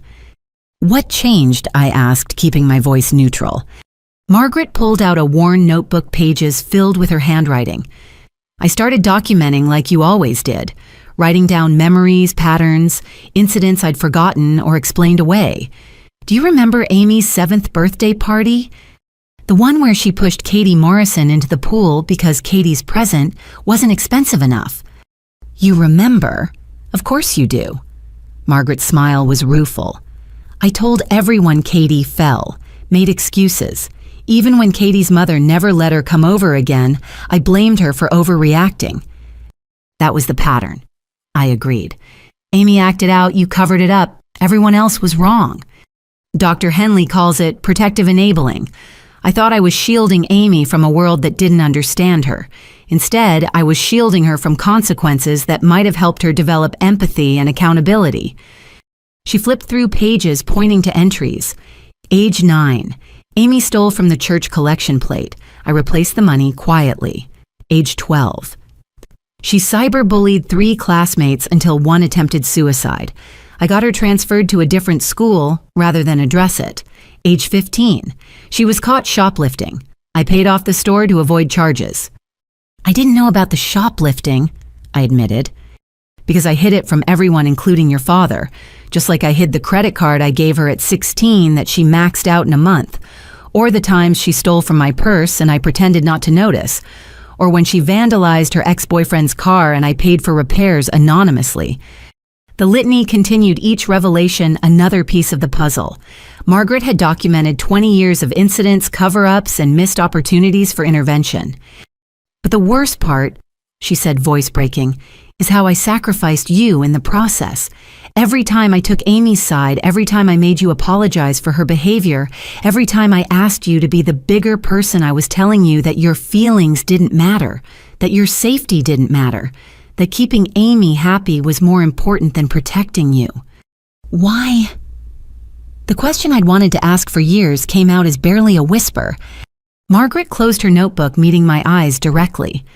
Because Amy was difficult from birth, colicky, demanding, never satisfied. You were easy, independent, responsible, self-soothing. I could leave you with a book and know you'd be fine. Amy required constant attention, constant management, constant damage control. So you gave it to her. I did, and somewhere along the way I confused giving her what she wanted with loving her. I thought if I just loved her enough, supported her enough, protected her enough, she'd eventually be okay. But Dr. Henley says I was actually preventing her from developing crucial life skills. By never letting her fail, I ensured she never learned to succeed.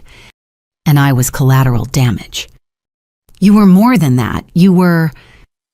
God, this is hard to admit. You were my proof that I wasn't a complete failure as a mother. Look, I could point to you and say, see, I raised this successful, accomplished daughter, so I couldn't be that bad. The honesty was brutal but necessary.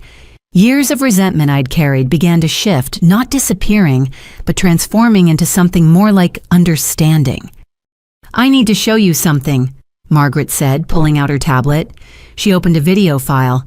This is from the prison security footage. Amy's therapist shared it with her permission, hoping it might help our family healing. On screen, Amy sat in what looked like a group therapy session. She was speaking her voice different than I'd ever heard it. Vulnerable. Scared. I destroyed everything, Amy was saying. My relationship with my sister, my parents' marriage, my future. And for what? Because I couldn't stand that Jordan was successful.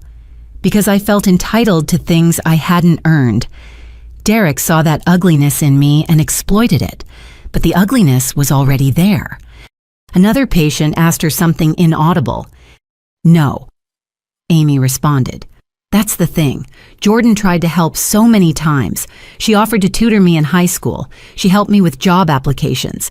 She co-signed that lease even though I'd already burned her before. I hated her for being able to help. Hated that she had her life together while mine was chaos. It was easier to blame her than look at myself. The therapist's voice came through. And what do you see when you look at yourself now? Amy was quiet for a long moment. Someone who chose destruction over growth. Someone who had a family that loved her and threw it away for a con artist who saw me as a mark. Someone who needs to be here getting help, facing consequences. Margaret stopped the video. That was from last week. It's the first time she's taken any responsibility. Is she manipulating the therapist? I had to ask. The therapist doesn't think so. She says Amy's had a breakdown of her defensive mechanisms. Without Derek reinforcing her victim narrative, without me enabling her, without you to blame, she's had to confront herself. It's been brutal. We sat in silence processing. The coffee shop buzzed around us with normal life people working on laptops, friends chatting a world where sisters didn't destroy each other's weddings and mothers didn't enable criminals. I've written you so many letters, Margaret said suddenly, trying to find the words to apologize. But how do you apologize for a lifetime of wrong choices? How do you make amends for damage that can't be undone? You start by doing what you're doing, I said. Getting help, taking responsibility, not asking me to forgive and forget for the sake of family harmony. I'm not asking for forgiveness. I haven't earned it.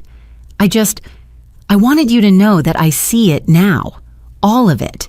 The favoritism, the enabling, the way I made you responsible for Amy's emotions while never protecting yours. Do you remember, I asked, when Amy broke my clarinet before the state competition, you made me tell everyone I dropped it, made me apologize to her for being upset. I remember. You'd practiced for months. It was your junior year, scouts were coming. And I made it about Amy's feelings because she felt excluded from your music success. That was when I stopped trusting you, I admitted. Not when you took her side at my wedding, not during the trial. When I was 17 and realized my mother would rather protect my sister's ego than my dreams. Margaret wiped away tears. I know. I see it in every family photo after that. The distance in your eyes. The way you started sharing, less visiting, less needing less. You protected yourself the only way you could by pulling away. And you let me. Actually, you seemed relieved. I was. God help me, I was relieved when you went to college across the state. When you got your own apartment instead of moving home. When you built a life that didn't include daily Amy drama because it meant I could focus on her without feeling guilty about neglecting you. Except you were neglecting me. Just because I could take care of myself didn't mean I didn't need a mother. I know that now. Dr. Henley says I parentified you, made you the stable one so I could pour everything into the unstable one. It wasn't fair, it wasn't right, and it wasn't love, though I told myself it was. I thought about all the milestones Margaret had missed because Amy had a crisis. My college graduation, Amy had a breakup. My law school acceptance, Amy needed bail money. My engagement dinner, Amy was in the hospital after a bar fight she'd started. Is Dad doing therapy too? I asked. Individual and couples. We're trying to salvage what's left of our marriage. He's angry at me, at himself, at the years of dysfunction we normalized. But we're both committed to doing better, being better. Even if it's too late for our daughters, maybe we can break the pattern for ourselves. It's not too late for us, I said carefully. But it can't go back to how it was. I won't pretend the past didn't happen or minimize my pain to make you comfortable. If we rebuild anything, it has to be honest. That's more than I dared hope for, Margaret whispered. We talked for another hour, not about Amy or the trial or the trauma, but about small things. The book club Margaret had joined, the cooking classes she was taking, the way she was learning to fill her time with her own interests instead of managing Amy's chaos. As we prepared to leave, Margaret pulled out one more thing, a photo album I recognized. I found this while cleaning out Amy's room, she said. I thought you might want it." I opened it to find pictures from our childhood, before the theft and lies and resentment. Photos of Amy on my lap, both of us grinning, teaching her to ride a bike, reading her bedtime stories. The big sister I'd been before I learned protecting myself meant pulling away. "We weren't always broken," Margaret said softly. "That doesn't excuse anything, but maybe it means something. That there was love there once, even if we buried it under dysfunction." I tucked the album into my bag. "Thank you. And Mom, keep doing the work. With or without me in your life, keep doing the work.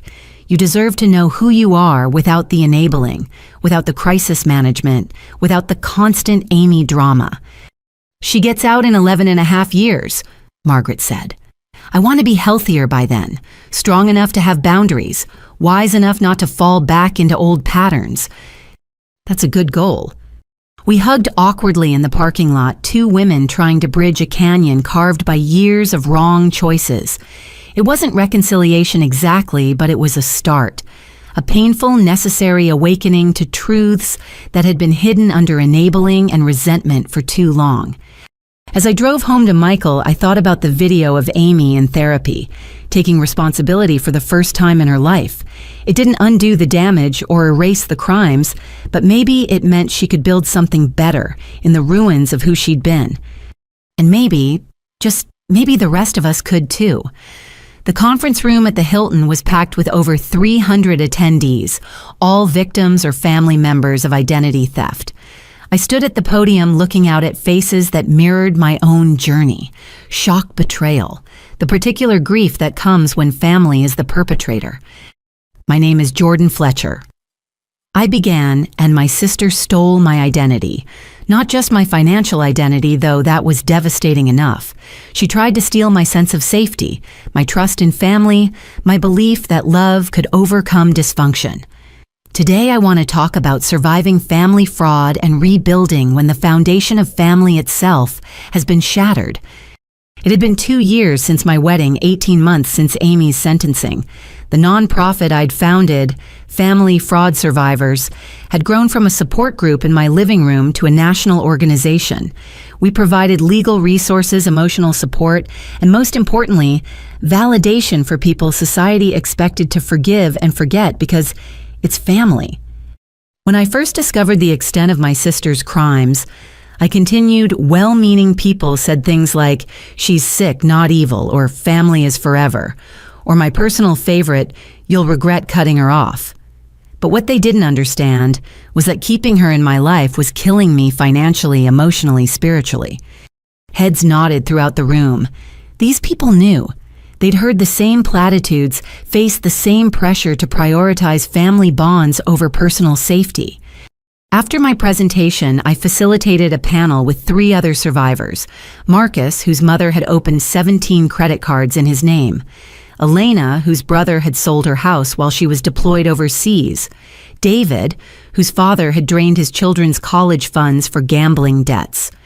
The hardest part, Elena said, was that everyone expected me to protect him. "He's old, he's my father. How could I send him to prison? But he stole my children's futures. Where was his protection of us?" "My family split completely," Marcus added. "Half sided with my mother saying addiction is a disease. The other half supported me pressing charges. Holidays are complicated now." The audience questions were painful in their familiarity. How do you handle family events when half the family thinks you're cruel? What if they get out of prison and contact you? How do you explain to your kids why grandma is in jail? I answered as best I could, sharing my own strategies, the security systems that made me feel safe, the therapy that helped me process guilt, the boundaries I maintained even when they hurt. Remember, I concluded, protecting yourself isn't betrayal. Refusing to enable criminal behavior isn't cruelty. And choosing your own well-being over family dysfunction isn't selfish, it's necessary. After the conference, Michael met me for dinner at our favorite restaurant. He'd been my rock through everything, never wavering, even when the stress invaded our newlywed years.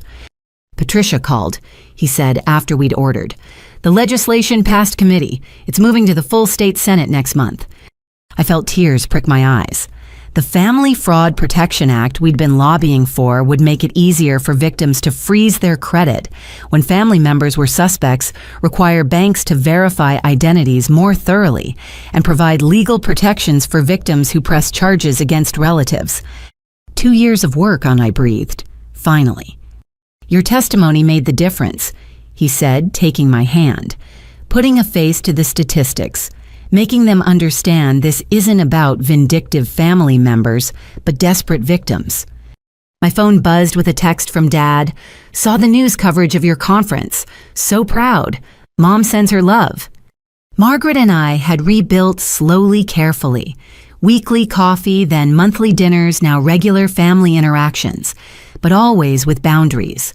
Always with the understanding that our relationship had been forever altered by her choices and mine.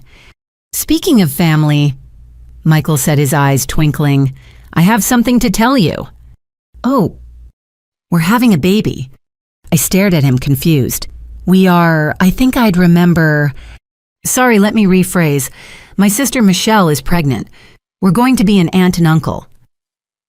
Joy flooded through me. Michelle had been trying for years, multiple rounds of IVF heartbreaking losses. Oh my God, how far along? 4 months. She wanted to wait until she was sure. Due in February. I immediately started planning baby showers, nursery help, all the ways I could support her. Then a thought struck me, dampening my joy. The baby will be 8 when Amy gets out, I said quietly. Michael squeezed my hand. We'll handle that when it comes. Security measures, legal protections, whatever we need. But Jordan, we can't let Amy's shadow darken every joy. He was right. I'd worked too hard in therapy to let Amy control my emotions from prison. But the fear was real, that she'd emerge unchanged, still bent on revenge targeting the next generation. Have you heard from her? Michael asked gently. Not directly. Her therapist sends quarterly updates through Margaret. Slow progress, lots of resistance, but some breakthrough moments. She's earned her GED, started taking college courses. Small steps. That's something. Maybe.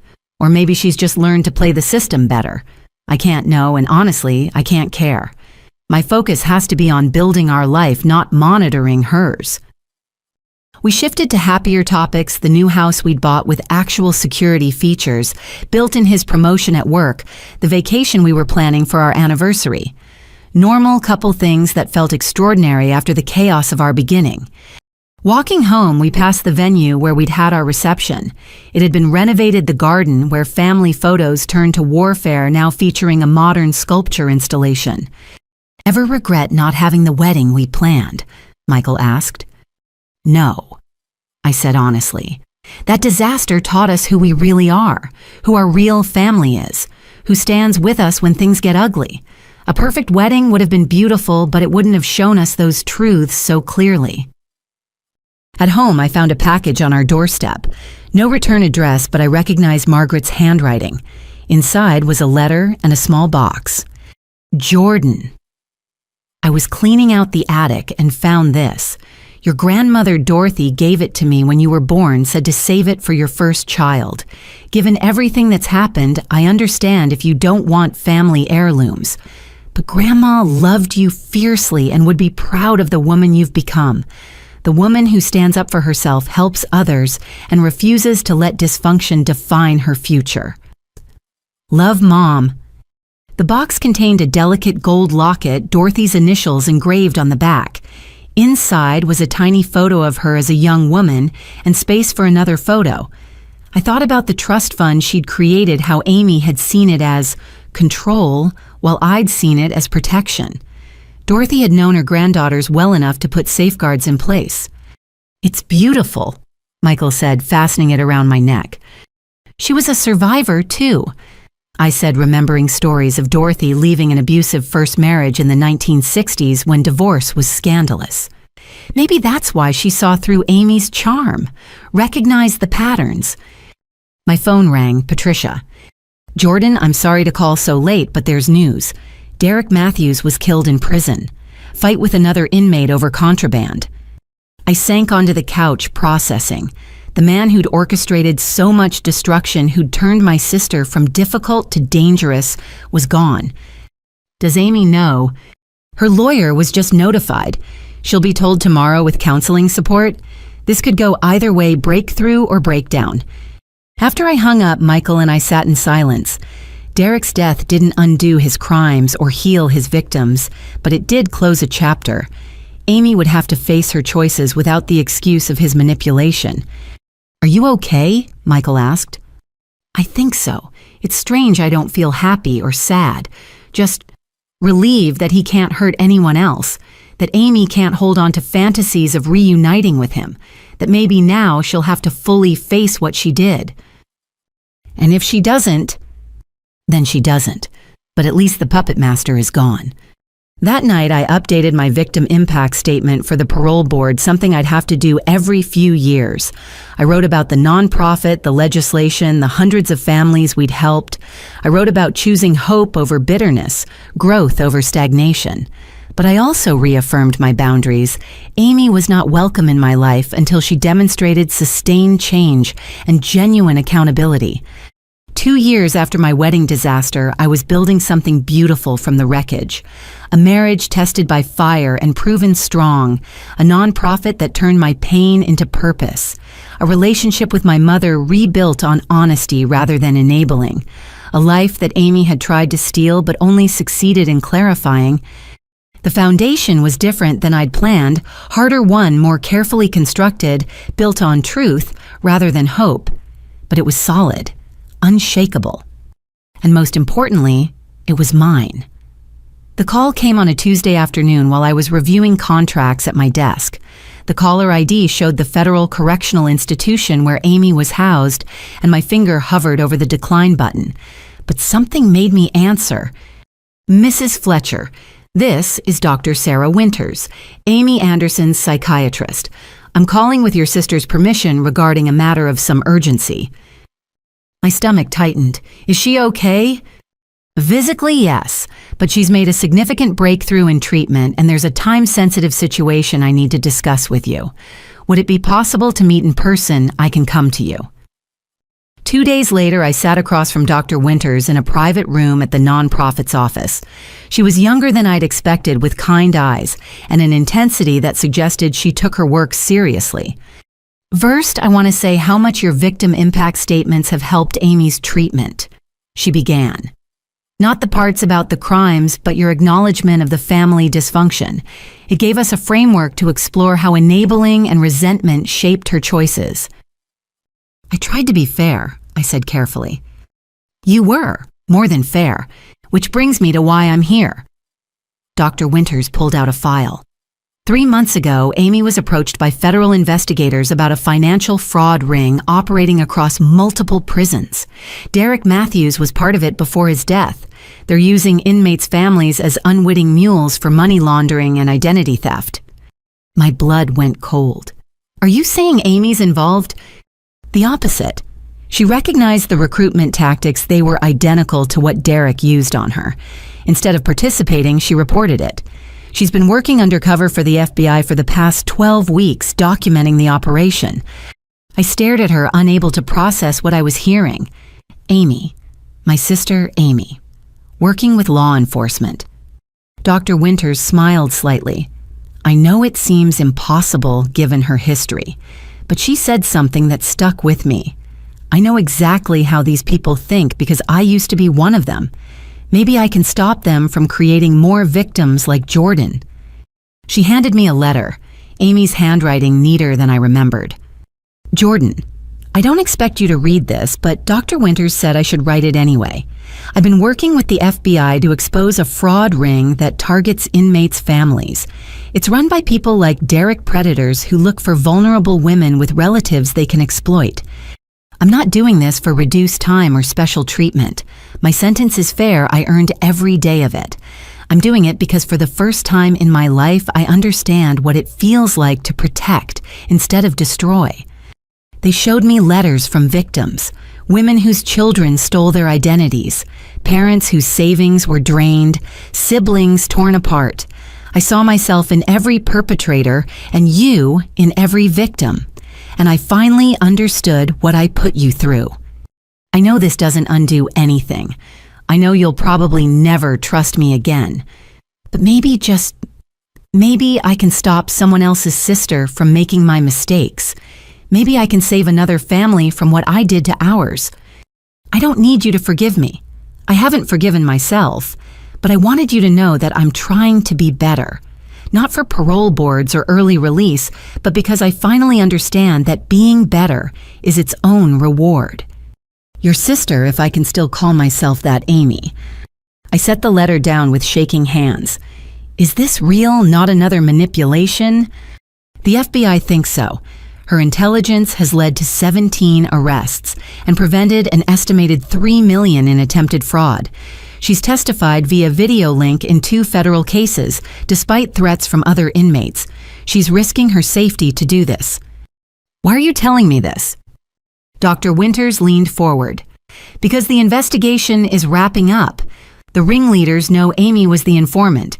She's being transferred to protective custody, but she'll need to testify in person at the main trial. The prosecutors want character witnesses to speak to her transformation to help the jury understand why they should believe a convicted fraudster. You want me to testify that Amy's changed based on one letter, and your word. I want you to consider meeting with her first, in a secure facility with full protective measures. See for yourself if the change is real, then decide. I thought about the years of manipulation, the wedding disaster, the threats against my life. Then I thought about the non-profit, all the families we'd helped, the possibility that Amy might genuinely be trying to make amends. I need to think about it, I said finally. Of course. But Mrs. Fletcher. In my 20 years of treating personality disorders, I've rarely seen such a dramatic shift. It began when Derek died and she couldn't blame him anymore. The delusions crumbled. The victim narrative collapsed. What was left was a young woman who finally saw herself clearly and was horrified by the view. That evening, I showed Michael the letter. We discussed it over dinner, weighing risks against possibilities. She could be playing the long game, he said, setting up for parole hearings. True, but what if she's not? What if this is real? Then it changes things. Not everything the past is still the past, but maybe it means the future doesn't have to be defined by it. I called Patricia for legal advice, Margaret for emotional perspective, and my therapist for professional guidance. The consensus was cautious optimism with firm boundaries. A week later, I found myself back in a federal facility waiting in a conference room. When Amy entered, I barely recognized her. Not because of physical changes, though she'd aged considerably, but something in her eyes was different. The angry defensiveness was gone, replaced by something I'd never seen before: genuine remorse. "Hi," she said quietly, sitting down. No guards this time, just a camera recording everything. "Hi. Thank you for coming. I know I don't deserve it. Tell me about the fraud ring," I said, skipping pleasantries. For the next hour, Amy detailed the operation, how inmates were recruited to give up family information, how the ringleaders used emotional manipulation identical to Derek's playbook, how she'd recognized the tactics and made a choice. "They offered me $20,000 in my commissary account just for my parents' information," she said. "Old Amy would have taken it without thinking, but I kept seeing your face at the wedding covered in cake, trying so hard to maintain dignity while I destroyed everything. I couldn't do that to another person." "So you became an informant?" "After Derek died, I had what Dr. Winters calls a narcissistic collapse. Everything I'd blamed on others, all the justifications and excuses just crumbled. I saw myself clearly for the first time, and I wanted to die from the shame." "But you didn't." "No, Dr. Winters said the shame meant I was finally developing empathy, that it was a good sign even though it felt like being skinned alive. She said I could use it to build something better." "And you chose to help the FBI?" Amy nodded. "It was terrifying. The people running this ring are actually dangerous, not like Derek, who just pretended to be. But every time I wanted to quit, I'd think about their victims. People like you who didn't deserve to have their lives destroyed by family they trusted. Why should I believe this isn't another con? Amy looked me directly in the eyes. Because I'm not asking you for anything. I'm not seeking forgiveness or money or help. I just wanted you to know that I finally understand what I did to you. And I'm trying to balance the scales, even though I know they'll never be even. The prosecutors want me to be a character witness. I told them not to contact you. That was Dr. Winter's idea. I don't want anything from you, Jordan. You've given me enough, your silence, your distance, your decision not to push for maximum sentencing. That was more grace than I deserved. We talked for another hour about the GED she'd earned, the accounting courses she was taking, the victim restitution she'd never be able to fully pay but was trying to address, about the other inmates she'd mentored away from fraud schemes, about the therapy sessions where she'd finally faced the ugly truths of who she'd been. I know I'll never be part of your life again, she said as our time ran out. I accepted that when I destroyed your wedding, but I wanted to tell you in person that you were right to cut me off, right to press charges, right to protect yourself. You saved both our lives that day, even if I was too sick to see it. As the guards prepared to take her back, Amy stood and did something unexpected.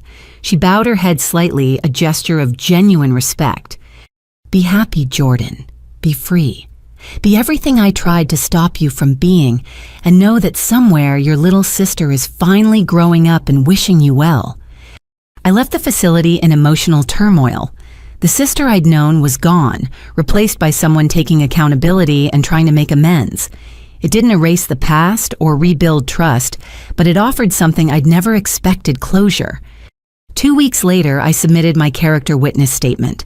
Not effusive praise or blanket forgiveness, but honest acknowledgement of the changes I'd observed. Amy's work with the FBI had protected dozens of families from fraud.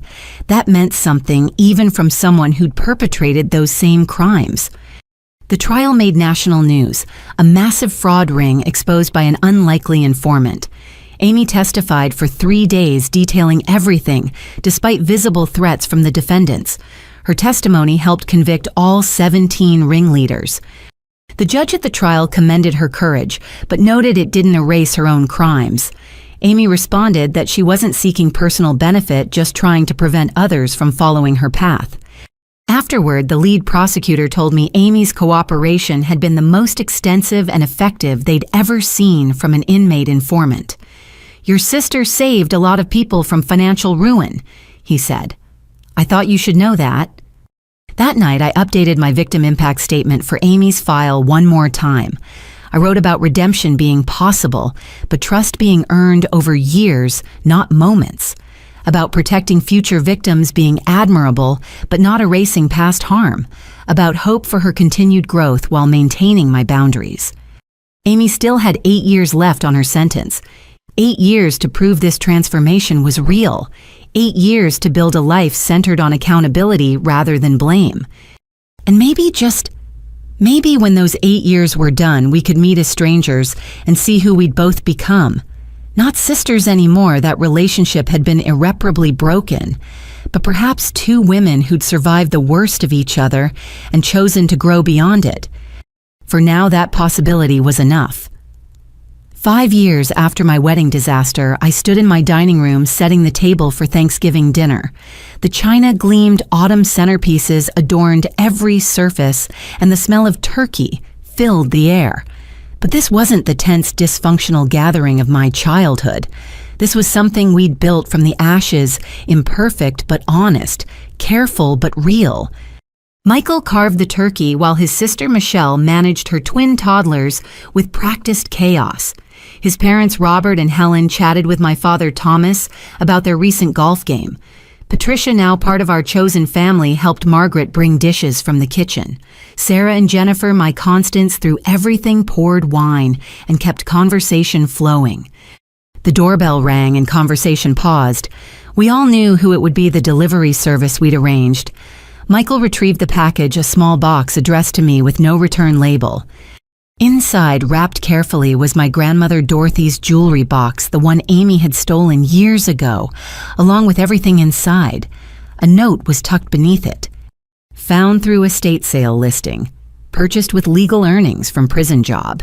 Thought it should come home. A. Margaret's hand flew to her mouth. Dad cleared his throat roughly. I lifted the jewelry box, remembering Dorothy wearing these pieces, remembering Amy taking them, remembering the long journey to this moment. "Should we set a place?" Michelle asked gently, not knowing the full history but sensing the weight of the moment. "No," I said, setting the box on the sideboard, "but we can acknowledge her." Thomas raised his glass. "To family, the ones we're born to and the ones we choose. To growth, even when it's painful. To accountability and redemption. And to those working to earn their way back wherever they are." We toasted the clink of glasses, a benediction over our rebuilt life. Amy was 3 years into her cooperation with federal authorities, her intelligence preventing millions in fraud. She'd testified in 12 trials despite increasing danger to herself. The prosecutor's office sent updates she was using her accounting education to teach financial literacy to other inmates, trying to break cycles before they started. After dinner, as the twins napped and football played in the background, Margaret and I stepped onto the back porch. 5 years of therapy and careful boundary setting had brought us here, not to where we'd been, but somewhere newer and more honest. "I visited her last week," Margaret said quietly. "I know you prefer not to hear details, but I need to tell you something." She started a program for inmates who were victims of financial abuse before becoming perpetrators themselves, teaching them to recognize manipulation tactics, build financial independence, protect themselves from future derricks. Margaret pulled out her phone, showing me a photo of Amy standing before a classroom of women teaching from a whiteboard covered in financial terms. "That's significant," I acknowledged. "The warden says it's the most successful rehabilitation program they've running. Amy understands the victim-to-perpetrator pipeline because she lived it. She's helping break it for others." I thought about my own nonprofit now operating in 12 states, the legislation we'd passed protecting family fraud victims, the thousands of people we'd helped reclaim their financial lives. Amy and I were fighting the same battle from opposite sides of prison walls. "She asks about you," Margaret continued. "Not for information, just if you're happy, if you're safe." I tell her yes to both. "Thank you." She also wanted me to tell you something, that she understands your silence is a gift, that every day you don't oppose her parole hearings or victim services work is an act of grace she's grateful for. We stood quietly watching the sunset paint the sky in shades of redemption and regret. Inside, laughter erupted as one of the twins woke up and immediately charmed everyone in sight. "Do you think you'll ever—" Margaret couldn't finish the question. "I don't know," I answered honestly. 8 years ago, she tried to destroy everything I'd built. 5 years ago, she threatened my life. Today, she's saving other families from similar destruction. That's a remarkable journey, but it doesn't erase the damage. The therapist says holding boundaries isn't punishment, it's self-preservation. Your therapist is right. I smiled slightly. Look how far you've come, Mom. From enabling to respecting boundaries. That's its own remarkable journey. Later, as guests departed with leftover pie and warm hugs, Michael and I cleaned up together. The domestic rhythm soothed us a far cry from our chaotic beginning. Patricia mentioned the Times wants to do a feature on the nonprofit, he said, drying dishes. 5-year anniversary piece. Including the Amy angle, you'd have to decide how much to share. I considered it. Our story had helped so many families recognize toxic patterns and seek help. Maybe sharing the next chapter, the possibility of redemption without reconciliation, could help even more. I'll think about it, I decided. That night, I sat in my home office, the one with the excellent security system and reinforced locks, and opened the jewelry box Amy had returned. Each piece was there, cleaned and polished. At the bottom was another note I'd initially missed. Jordan, I know returning stolen items doesn't undo the theft. But Dr. Winters says making amends means action, not words. So I'm trying to return everything I took, starting with what can actually be given back. The trust, the safety, the sisterhood, those I destroyed forever. But Grandma's jewelry belongs with you. You're the granddaughter she'd be proud of. Amy. P.S. The robbery charges from the pawnshop break-in were dropped when I proved ownership and paid damages. Your credit report should be clear of that incident now. I hadn't even known about pawnshop charges, another mess she'd created and quietly cleaned up. It didn't change the big picture, but it showed consistent effort. My laptop chimed with a video message from Patricia. She was at her own family gathering, slightly wine-flushed and happy. Just wanted to say thanks for being the friend who turned trauma into purpose. Love you, lady. Hope your Thanksgiving was drama-free. Drama-free. Such a simple concept that had once seemed impossible. Now it was our normal, chosen family, honest relationships, boundaries, respected love without conditions or manipulation. The doorbell rang again. Michael called out, "I've got it." He returned with an envelope, thick, legal-sized, requiring signature. Inside were documents from Amy's victim restitution fund. She'd managed to pay back $30,000 through prison wages, educational tutoring, and selling her story rights to a documentary about fraud rehabilitation. It would never match the full amount of damage, but the consistent payments showed commitment. There was also a sealed letter marked, "Only if you want to read it." I set it aside, not ready yet. Maybe not ever, and that was okay. 5 years post-wedding, our life looked nothing like we'd planned. Instead of the perfect album photos, we had security cameras. Instead of normal family gatherings, we had carefully orchestrated visits with verified guest lists. Instead of sisterly bonds, we had a chasm bridged only by legal documents and third-party updates. But we also had truth, growth, purpose, born from pain. A marriage tested by fire and proven unbreakable. Chosen family who showed up when biology failed. Work that mattered. Lives saved because we'd refused to let our story end in destruction. "Come to bed," Michael called. "Tomorrow's a busy day." Tomorrow, the nonprofit's holiday fundraiser. My testimony before the state senate about new fraud protection laws. Normal life built on abnormal foundations. I locked the jewelry box in our safe alongside the letter I might read someday. Or might not. The choice was mine, just like the choice to build something beautiful from something broken. As I turned off the lights, I thought about Amy in her cell, maybe looking at the same moon through barred windows. Both of us so far from who we'd been transformed by choices and consequences. Neither of us the sister we'd once been to each other, but perhaps both becoming the women we were meant to be. The empty chair at our Thanksgiving table hadn't been for Amy, not yet, maybe not ever. It was for the possibility of redemption, the hope of change, the reminder that even the worst storms eventually pass. And in their wake, if we're brave enough, we can build something stronger than what came before. I climbed into bed beside Michael, grateful for the peaceful end to a drama-free holiday. Outside, the world spun on with its usual chaos. But inside our carefully built life, there was safety, love, hope. And that was more than enough. Would you protect your family even if it meant losing them? Sometimes the greatest act of love is knowing when to let go. Thank you for joining me on this emotional journey. If this story resonated with you, please consider sharing your own thoughts in the comments. Have you ever had to set difficult boundaries with family? Your stories inspire and help others know they're not alone. If you found value in this story, please hit the like button and subscribe for more tales of resilience, redemption, and the complicated truth about family. Share this with someone who might need to hear that protecting yourself isn't selfish, it's necessary. Until next time, remember, real love includes accountability.